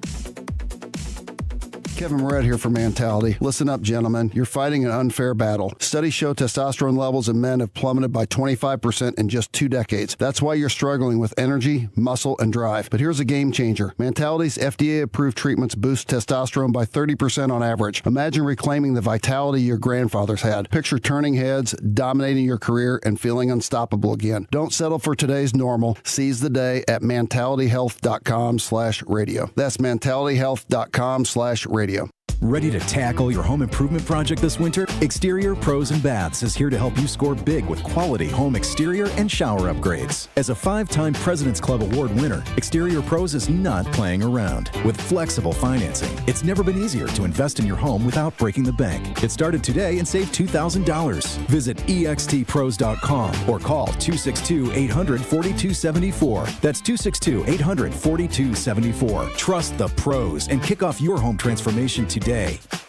We all hear the radio ads about the IRS. They tell you to be afraid, to be scared, and they try to frighten you into calling. I'm not here to do that. Tax Relief Advocates is different. TRA is here to tell you that if you owe money to the IRS, whether it's $5,000, $50,000, or $500,000, we have a solution. It doesn't matter if you're sitting in your car, at work, or with your kids. No matter where you are, call now. 800-575-6759. Don't lose hope. TRA can eliminate or reduce what you owe to the IRS. Generous programs are now available that can give you a fresh start. Our passion is taxes and helping individuals fix their IRS problems. We have over 1,000 5-star reviews on Google and an A+ with the Better Business Bureau. You don't need to be afraid of the IRS any longer. End your tax nightmare today by visiting us online at TRA.com or call 800-575-6759. That's 800-575-6759. Tax Relief Advocates. Real solutions for real people.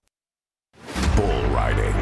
The perfect fusion of strength, skill, and pure willpower. Professional bull riders aren't just athletes. They're daredevils with cowboy souls. Come experience the true modern West, where 8 seconds of glory will create a lifetime of memories. It's PBR Milwaukee at Fiserv Forum Saturday, March 1st and Sunday, March 2nd. Tickets available at Ticketmaster.com and PBR.com. Hold on tight. The ride of your life is about to begin. You're listening to Jen, Gabe, and Chewy. What do we do? Where do we go from here? We've talked about insulation, we've talked about fantasy camp, and now we've talked about Burning Man. We've hit for the cycle in the first 5 minutes of the show. On 94.5 ESPN. Just let me cry a little bit longer. I ain't gonna smile if I don't want to. Hey man, we all can't be like you. We will call our friends at Big Putts in Greenfield and see if they have a ruling on the hole that has the tire that my ball got stuck in. I was like, no, it's not a stroke. I'm not going to get in there with a club and dislodge it. Just drop it down the hole, boop, move on. But Dario says that was cheating, so what do I know? I mean, Ben Brust is apparently deep into the mini golf scene. Yeah, what the hell's going on? I have no idea. But he sent us a very long text thread while we were discussing that, apparently of a guy he follows on Instagram and TikTok. This guy and his friends do mini golf tournaments. Their home course is Big Putts. When it gets stuck on the tire, they have to knock it out for a stroke. It's just unfortunate. Wait, they literally have video of Big Putts where it gets stuck in the tire? And they say that they have to knock it out for a stroke. It's just unfortunate and bad luck. Did they ask the guys at Big Putts if that is standard operating procedure, or did they just make up the ruling on their own in their own little group? Again, they do mini golf tournaments, so I'm guessing that's the tournament rule. They're making it up. These are a couple of hardos going there trying to prove something. Playing mini golf tournaments. This guy's got like 700,000 followers on TikTok. We do realize the difference between your family and competing for prizes and money. Obviously, Jen does not. Listen, I don't get to fly my competitive flag very often, okay? Because sometimes I got to let the kids win to build up their confidence and whatnot. And so, like, if I get into a spot and I'm holding my own and we're going blow for blow, hole for hole, it's tough for me to turn it off. When Jen's cursing at her kids, I wasn't cursing at the kid. I said a curse word in the general direction of the kid, and since it's made of wood... Seems like we crossed the line, Josh, of family fun to competitive endeavor. As they get older, are you giving them less opportunities to win? 100%. Absolutely. But early on, you got to build their confidence, How are we taking the transition? I will say that... Not well. See, Jen, I figured you for going to the kids, hey, look, kid's a deer, and then knocking it with your foot or something like that. No. But I will say we did, again, there were a lot of Happy Gilmore references made, and there's that scene in the movie where Chubbs is teaching the woman how to play golf, and she's just grounding the club, and he's like, that's it. Keep it up. Good job. I was doing that with the girls, right? Like, they're just hacking away, and I was like, great work. Excellent job.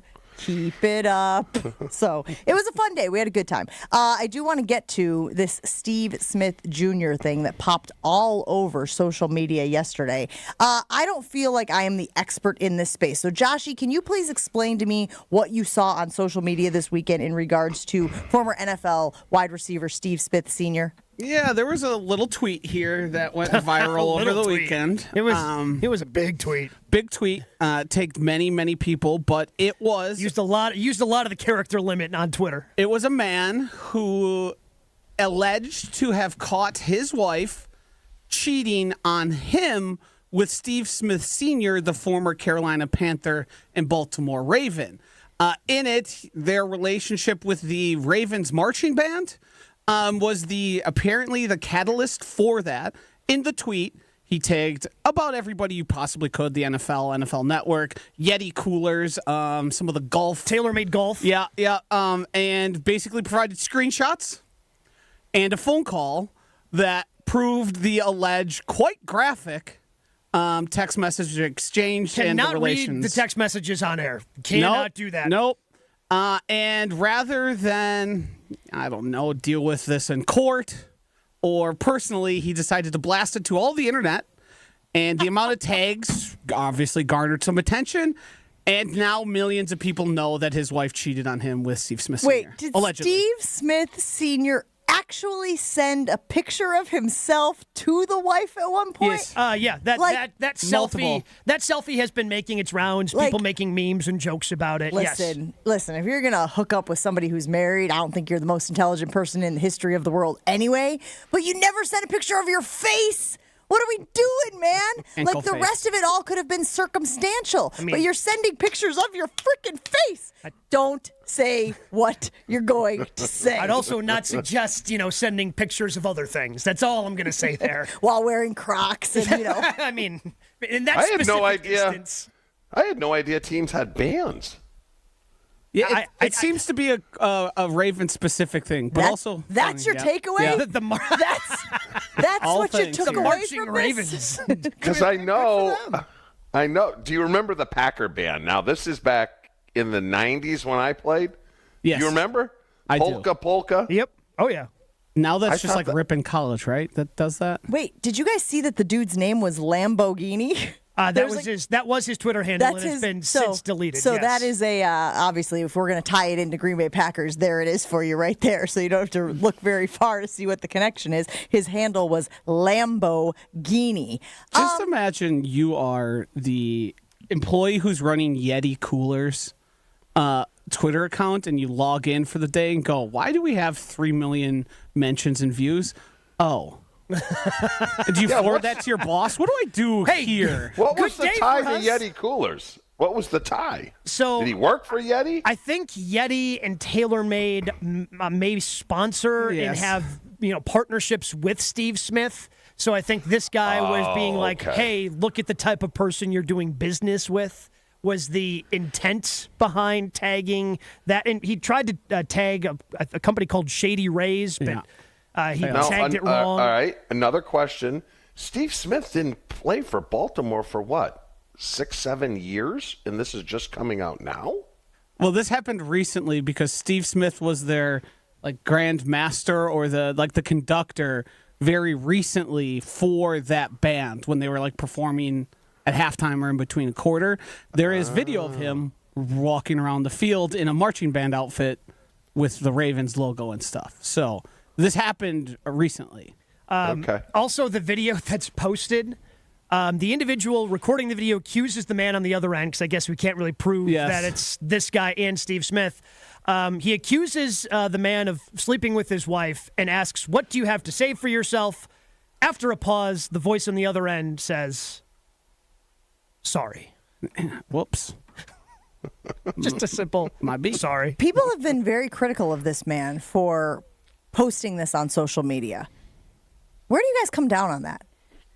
You think it's a weak way of handling it? You think it was a bad move by him? He was, I mean this with all due respect, but he was a relative nobody whose wife was having an affair, allegedly, with Steve Smith, who is a very successful, famous person. I believe he's an analyst for the NFL Network. Correct. This, to me, feels like a way to embarrass Steve Smith for the behavior.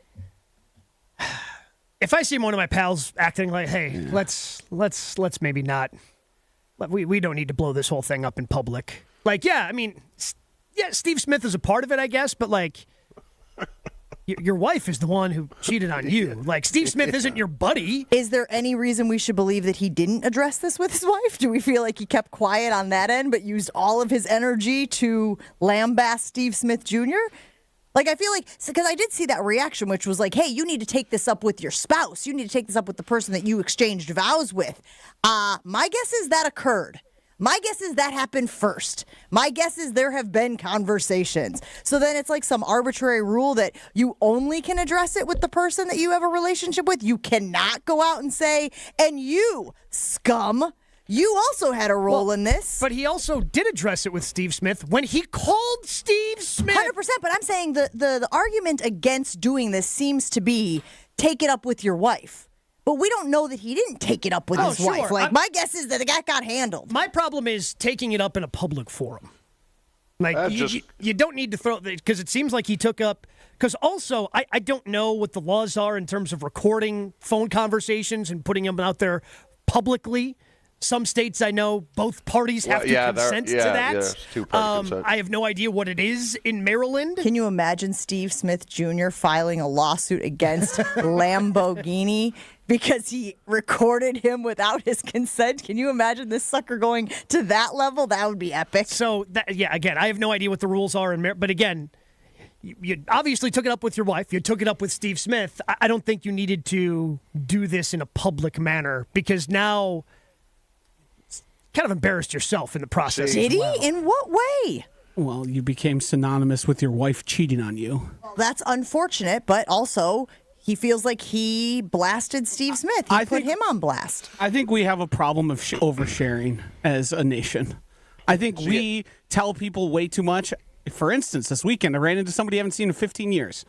Told me everything about their life and a lot of things that should probably just be kept to your close friends. It seems like we have a tendency to just kind of dump everything we got because somehow telling people in public is going to make you feel better. Like, what is he trying to prove? Just ruin Steve Smith's reputation? Maybe. Do you think Steve Smith is going to lose employment because of this? I'll tell you what. If somebody pulled this on me, I would tell everybody I know that person did what they did.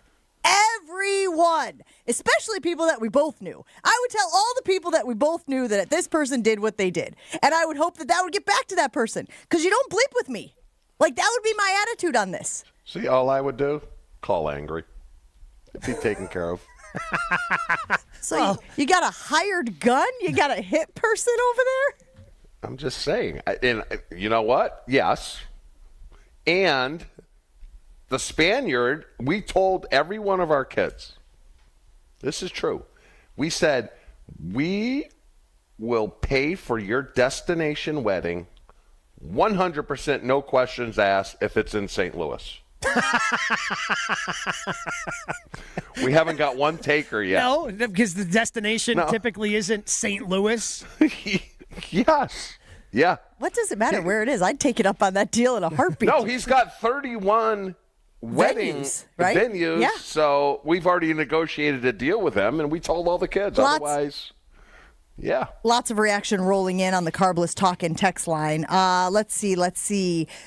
Stevie in the 414 says, air those cheaters out publicly. And then Alex in the 262 says, never check the pimp, always check the garden tool. I'm using garden tool as a replacement for the word, because I'm not sure if you can say. I don't know if you should have said the first one. You can't say the PIMP?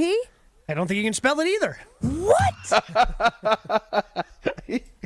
Go for one more. If you can't say it, you can't spell it. All right, This is not a workaround. This is the worst. Can you at least, Can keep you that sing in your it? mind? Can you sing it? Well, right, because there's the song, right, Chew? Yeah. Yeah, I was thinking the same thing. Let's see.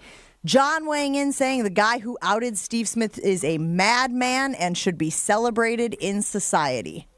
It seems like people are torn on this. It seems like some people think that people need to know when people pull these types of shenanigans, and other people think, you got to keep it in-house.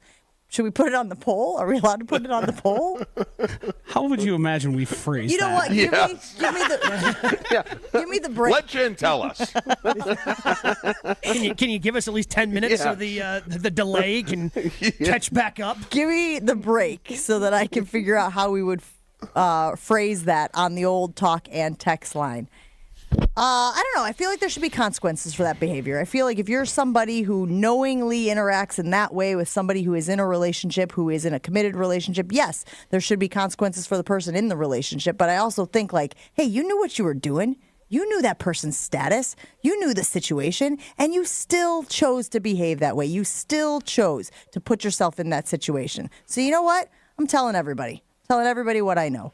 Hypothetically speaking, of course. 800-990-3776. That's the Carbless talk and text line here on Jen, Gabe, and Chewy if you want to weigh in on that. I see Joshy back there, thumbs feverishly tapping away. I don't know if he's working on a poll or not, but we'll see what we can come up with. And maybe we'll still call big putts this morning. I haven't gone through the evidence that Ben Brust presented yet to decide if I want to subscribe to it or not, but I'll let you know. Big on Putts the other doesn't side. open until 1, so I don't think we're going to have much luck getting a hold of them. We're going to have to do this on our own time. Does anybody know someone from Big Putts that could let us know so we can get a ruling? Well, again, the people who play at big putts and play tournaments, but apparently you don't want to go by that because it rules against you. I'm glad that you're following the logic there, Kate. I think this is up to Mr. Big Putts himself. That's right. Mr. We gotta Big go. Putts. We gotta go all the way to All the the way to top, the top. Joshy. That's right. It's Dame time on season 4 of Behind the Bucks podcast presented by Gallagher. Explore Bucks superstar Damian Lillard's unlikely journey from a 2-star high school prospect to a top 75 player in NBA history. The series, narrated by senior NBA insider Chris Haynes, reveals exclusive details of Dame's trade to the Bucks and experience with the team. Find Behind the Bucks on bucks.com/plus, the Bucks app, or wherever you get your podcasts. Behind the Bucks is presented by Gallagher, your trusted insurance broker and HR benefits consultant. Jen, Gabe, and Chewy are back after this on 94.5 ESPN. Things are still moving along relatively well. We do have a bit of a backup eastbound 94 coming in from about 84th Street all the way through to 35th. There is an accident off on the right shoulder at 35th Street. Looks like there's a semi involved with it. So just be off on the right shoulder. You should be able to get past it, but still, it's a little bit backed up. The westbound side slowing from 35th Street to Mitchell Boulevard. Southbound 43, just south of Hampton Avenue, you'll start to slow down all the way down past Sutter Street. And checking the TMJ4 Storm Team forecast. Today, mostly cloudy, breezy, mild, a high of 50. Tonight, isolated showers, mild, patchy fog with a low of 33. From the WTMJ Traffic Center, I'm Debbie Lazaga on 94.5 ESPN. Welcome to TGL, presented by SoFi, golf's newest league. It's sharp and it's electric. How is it sharp? How is it electric? Good questions. Try this on for size. 2 hours of hammer dropping, overtime, forcing, playoffs on the line, golf. With 24 of the best players from the PGA Tour, split into 6 teams: Atlanta, Boston, Jupiter, LA, New York, and the Bay. This isn't your average Sunday pickup game. Tune in every week for TGL matches, only on ESPN.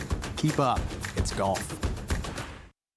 Finding the right employee for your company is tough. One wrong hire can be a major setback. You're not alone if you face this. A recent survey by Robert Half shows nearly half of hiring managers readily admit to making a bad hire. Luckily, there's a solution. With Robert Half's specialized recruiter's experience, combined with our award-winning AI, you can have the right skilled professional in place quickly. We understand what it takes to build winning teams because at Robert Half, we know talent. Discover how we can help at roberthalf.com/talent.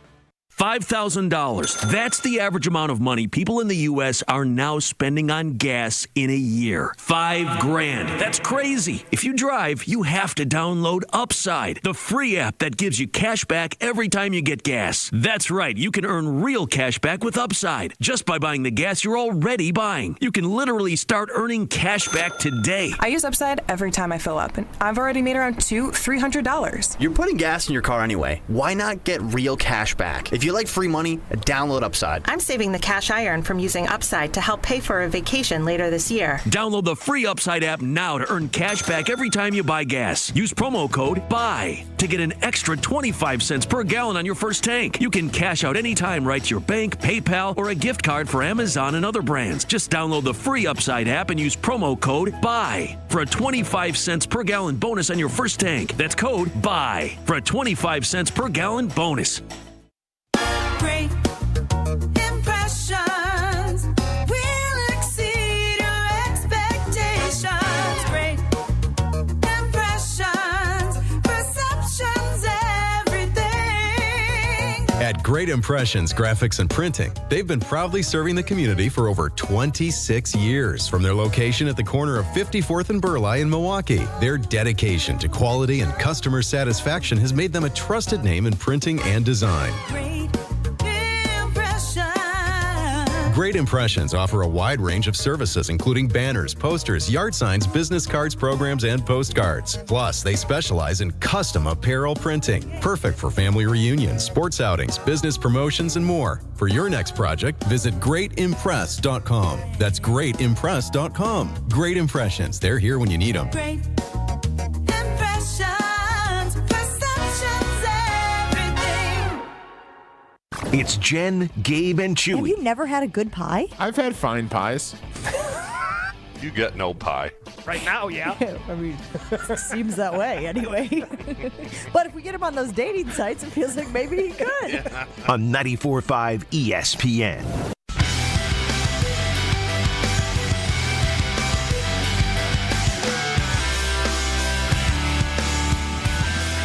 Back here on Jen, Gabe, and Chewy, and I want to do a little bit of housekeeping just to start this segment. I'm seeing a lot of reaction on the YouTube stream saying that we are saying here on Jen, Gabe, and Chewy that Christian Watson is irreplaceable. That's not what we said. And I started the segment by saying, man, I don't think we ever even saw Christian Watson at his top potential.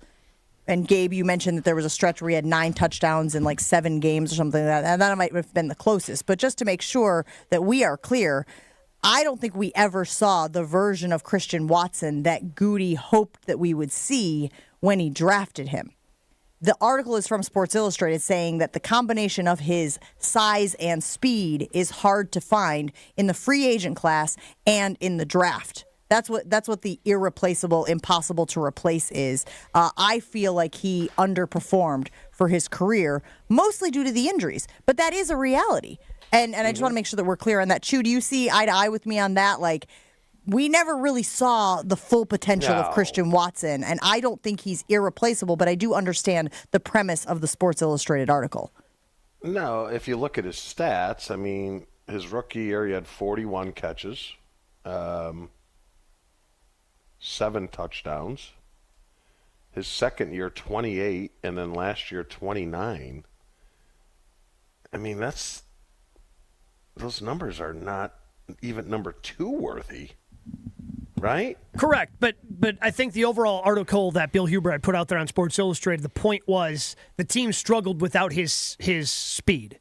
And you can't just go, oh, we'll throw any fast guy out there because Bo Melton is really fast, but he doesn't have the respect that Christian Watson does because Christian Watson made some really good catches last year. And because of that speed and the way that teams want to play defense, they're fearful of teams and guys that can take the tops off of a defense. That's the part that's hard to replace, is finding somebody who has the speed, who's going to garner the respect, and can have defenses being a little bit nervous when that guy's on the field. But my whole thing, Gabe, is what do you pay him?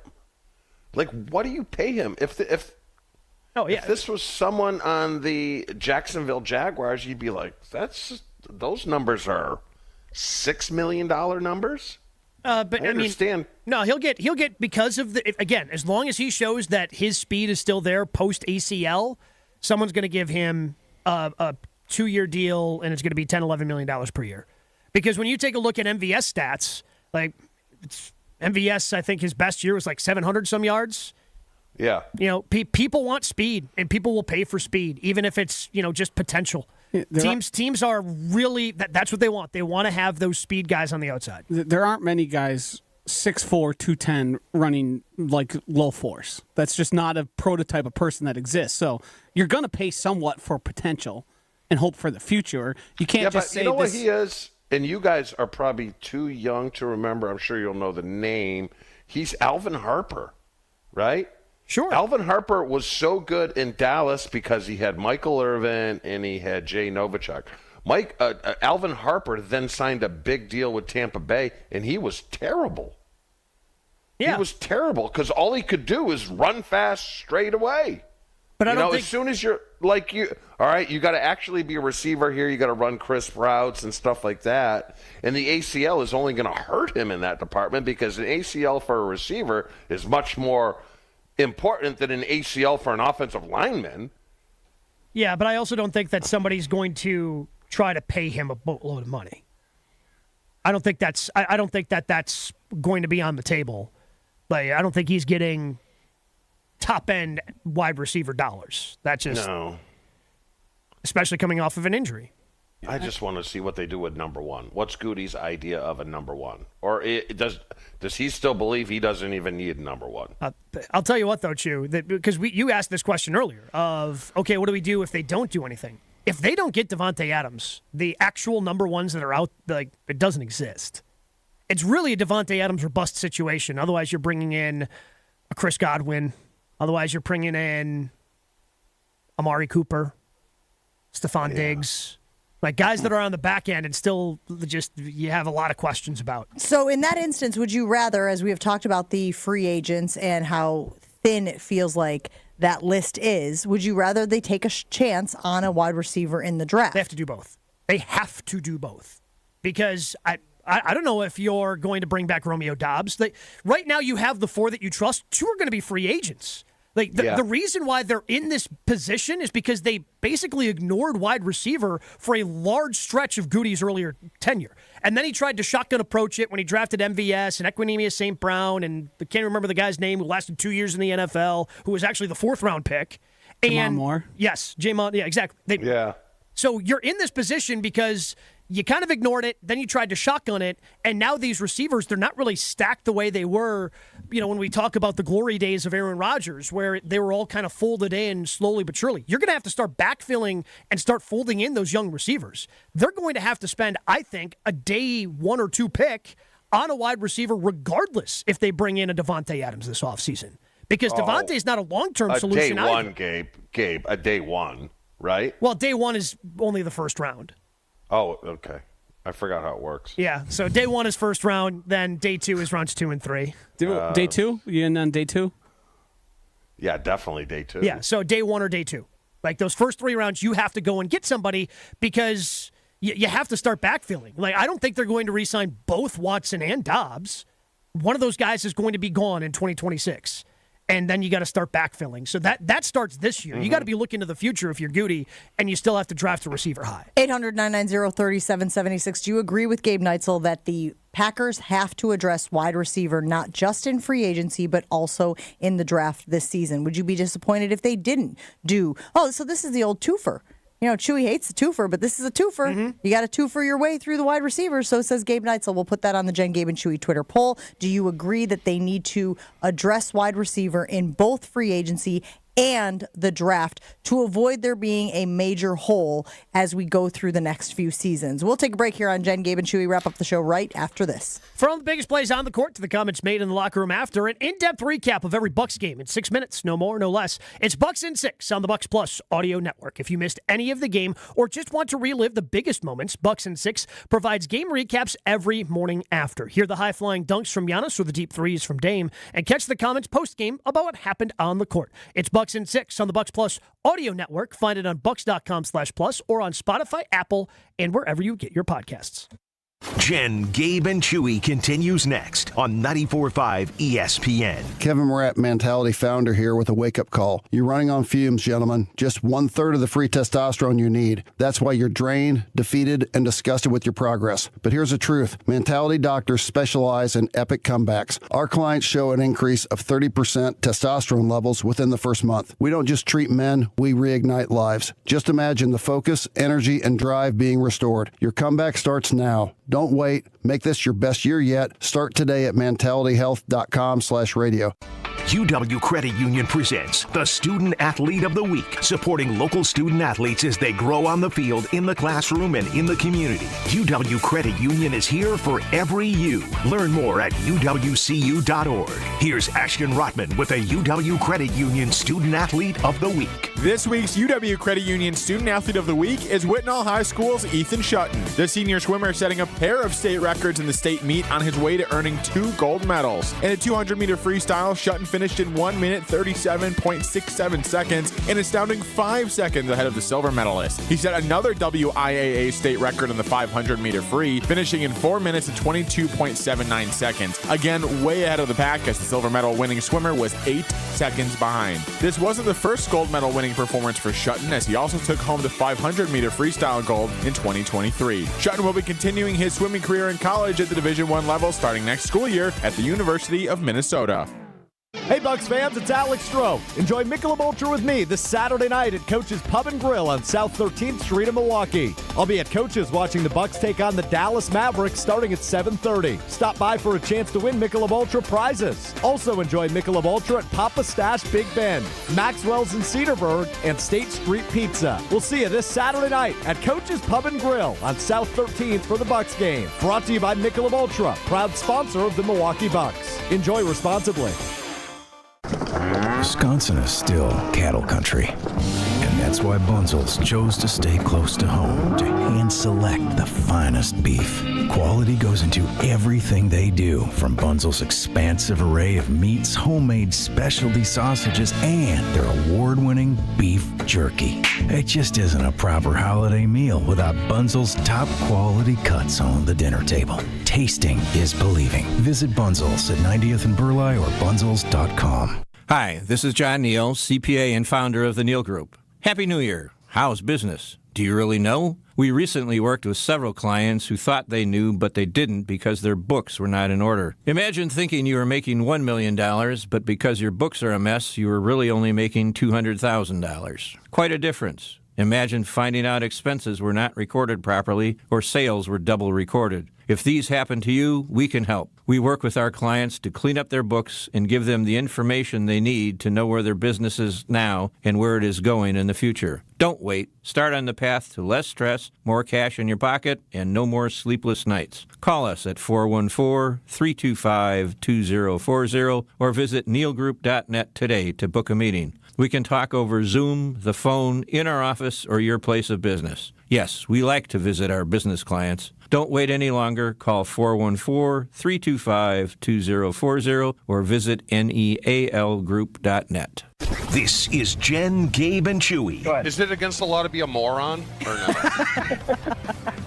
The law. Not yet. I texted this to Jen earlier. The law does protect some people from things that are called an attractive nuisance. On 94.5 ESPN. I seen your picture. Your name in lights above it. Back here on Jen, Gabe, and Chewy, let's go out to the phone lines, 800-990-3776. That's the Carbless talk and text line. Liz is more. Aaron in Indy agrees with Gabe. Good morning, Aaron. Good morning. I did want to say to Gabe, I was not familiar with your game, sir. This is spot on, 100% truth being spoke on the radio about the Green Bay Packers. Well done, sir. I just wanted to call and commend you because you are 1,000,000,000% correct. So, Aaron, you're well-versed in the Packers world, as we all recognize your voice here on Jen, Gabe, and Chewy. What do you think they need to do? Is there a guy out there in the draft class? I assume Indy means you're at the Combine this week. Is there somebody that you would like to see them go after? Your sleuthing is well done, Jen. You know me. I'm not a not a big draft guy. I got people that look at the draft 300 days a year. I just come down here for the vibes, you know. I like to talk to Brian Gutekunst when he's available, and I'm sure they'll look to the draft. But I just think the idea that, yes, they have to keep kind of churning, as it were, and the comparison to Ted's years is spot on. You know, when Ted had kind of guys in the pipeline all the time, when Brian made this drastic move of going young and ripping the Band-Aid off, you know, after Rodgers was out the door, I mean, he put himself in this situation. To me, I think he's got to look to the future, obviously. But a big part of this offseason is, does he believe in this thing or not? You know, like, is it, okay, I knew there were going to be growing pains. I knew a year like last year was probably, you know, that was probably going to happen. Like, nothing's linear in the NFL when it comes to player development. So do you believe that this young core is going to continue to grow and become the potent part of your offense that you thought? Or, you know, do you do something maybe a little bit out of the norm and go to free agency to find a wide receiver? I don't think they do. I think I'm with Gabe. I think they keep, you know, drafting and developing. Aaron, we appreciate the call. Have fun down there in Indianapolis. We certainly will be paying attention to what Brian Gutekunst says tomorrow when he is available, and I'm sure we will hear your dulcet tones asking questions as well. Thanks, Aaron. Appreciate you. That, of course, Aaron Nagler of Cheesehead TV, who does a great job covering the Green Bay Packers and has for a very long time. If it's not Devontae, like I just don't know if there's anybody out there that just makes sense that can actually help this team going forward. Right? I mean, Chewy took DK Metcalf off the list. Yes, Chewy said, correct. based on information he has heard from people in the Seattle space, DK is likely going to stay in Seattle. He will not be made available. Is there anything wrong? Is there anything wrong with having Tucker Kraft as your number one? No. I think you need to have good enough weapons around him. If that's because, I mean, honestly, that's what I mean. If you want to go back to Tom Brady in his days at, you know, in New England. Tom Brady doesn't have a number one wide receiver. Well, he's got a Hall of Fame tight end who's, you know, they ran the same play 5 times in a row in a Super Bowl because nobody could stop it. You see what's going on. Yes, they had Tyreek Hill in Kansas City, but the constant there has been Travis Kelce in his Hall of Fame career. And you've talked about George Kittle, although he did have other weapons around him. There were other guys who obviously supplemented that offense. I would argue that he's been the consistent number one target there because we've talked about Deebo Samuel, who's going to be made available, and how, you know, he's had his ups and downs as well. The constant there has been Kittle. You can have that number one guy be your tight end. You just still need more variance on the outside, I think. Because that's what you look at what Kansas City did. Well, they've got a speed guy. Yeah, they had the older guy that they brought in that they thought they could rely upon until he dropped the pass in the Super Bowl, and DeAndre Hopkins. That you just need more variance. I think you still need that speed on the outside if you're going to make Tucker Kraft that number one guy.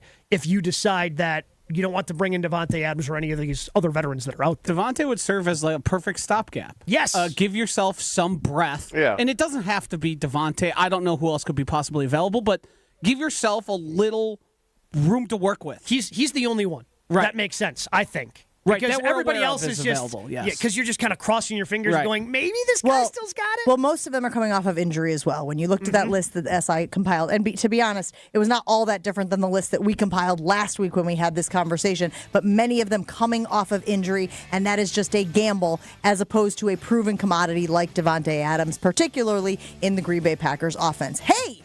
Heck of a show. Way to start the week. Appreciate everybody who participated on the YouTube stream and in the Carbless Talk and text line comments as well. We'll do it again tomorrow. Will D and Tosh is next on 94.5 ESPN Milwaukee. Eastbound 94 backing up just a bit from 76th Street to about Holly Road.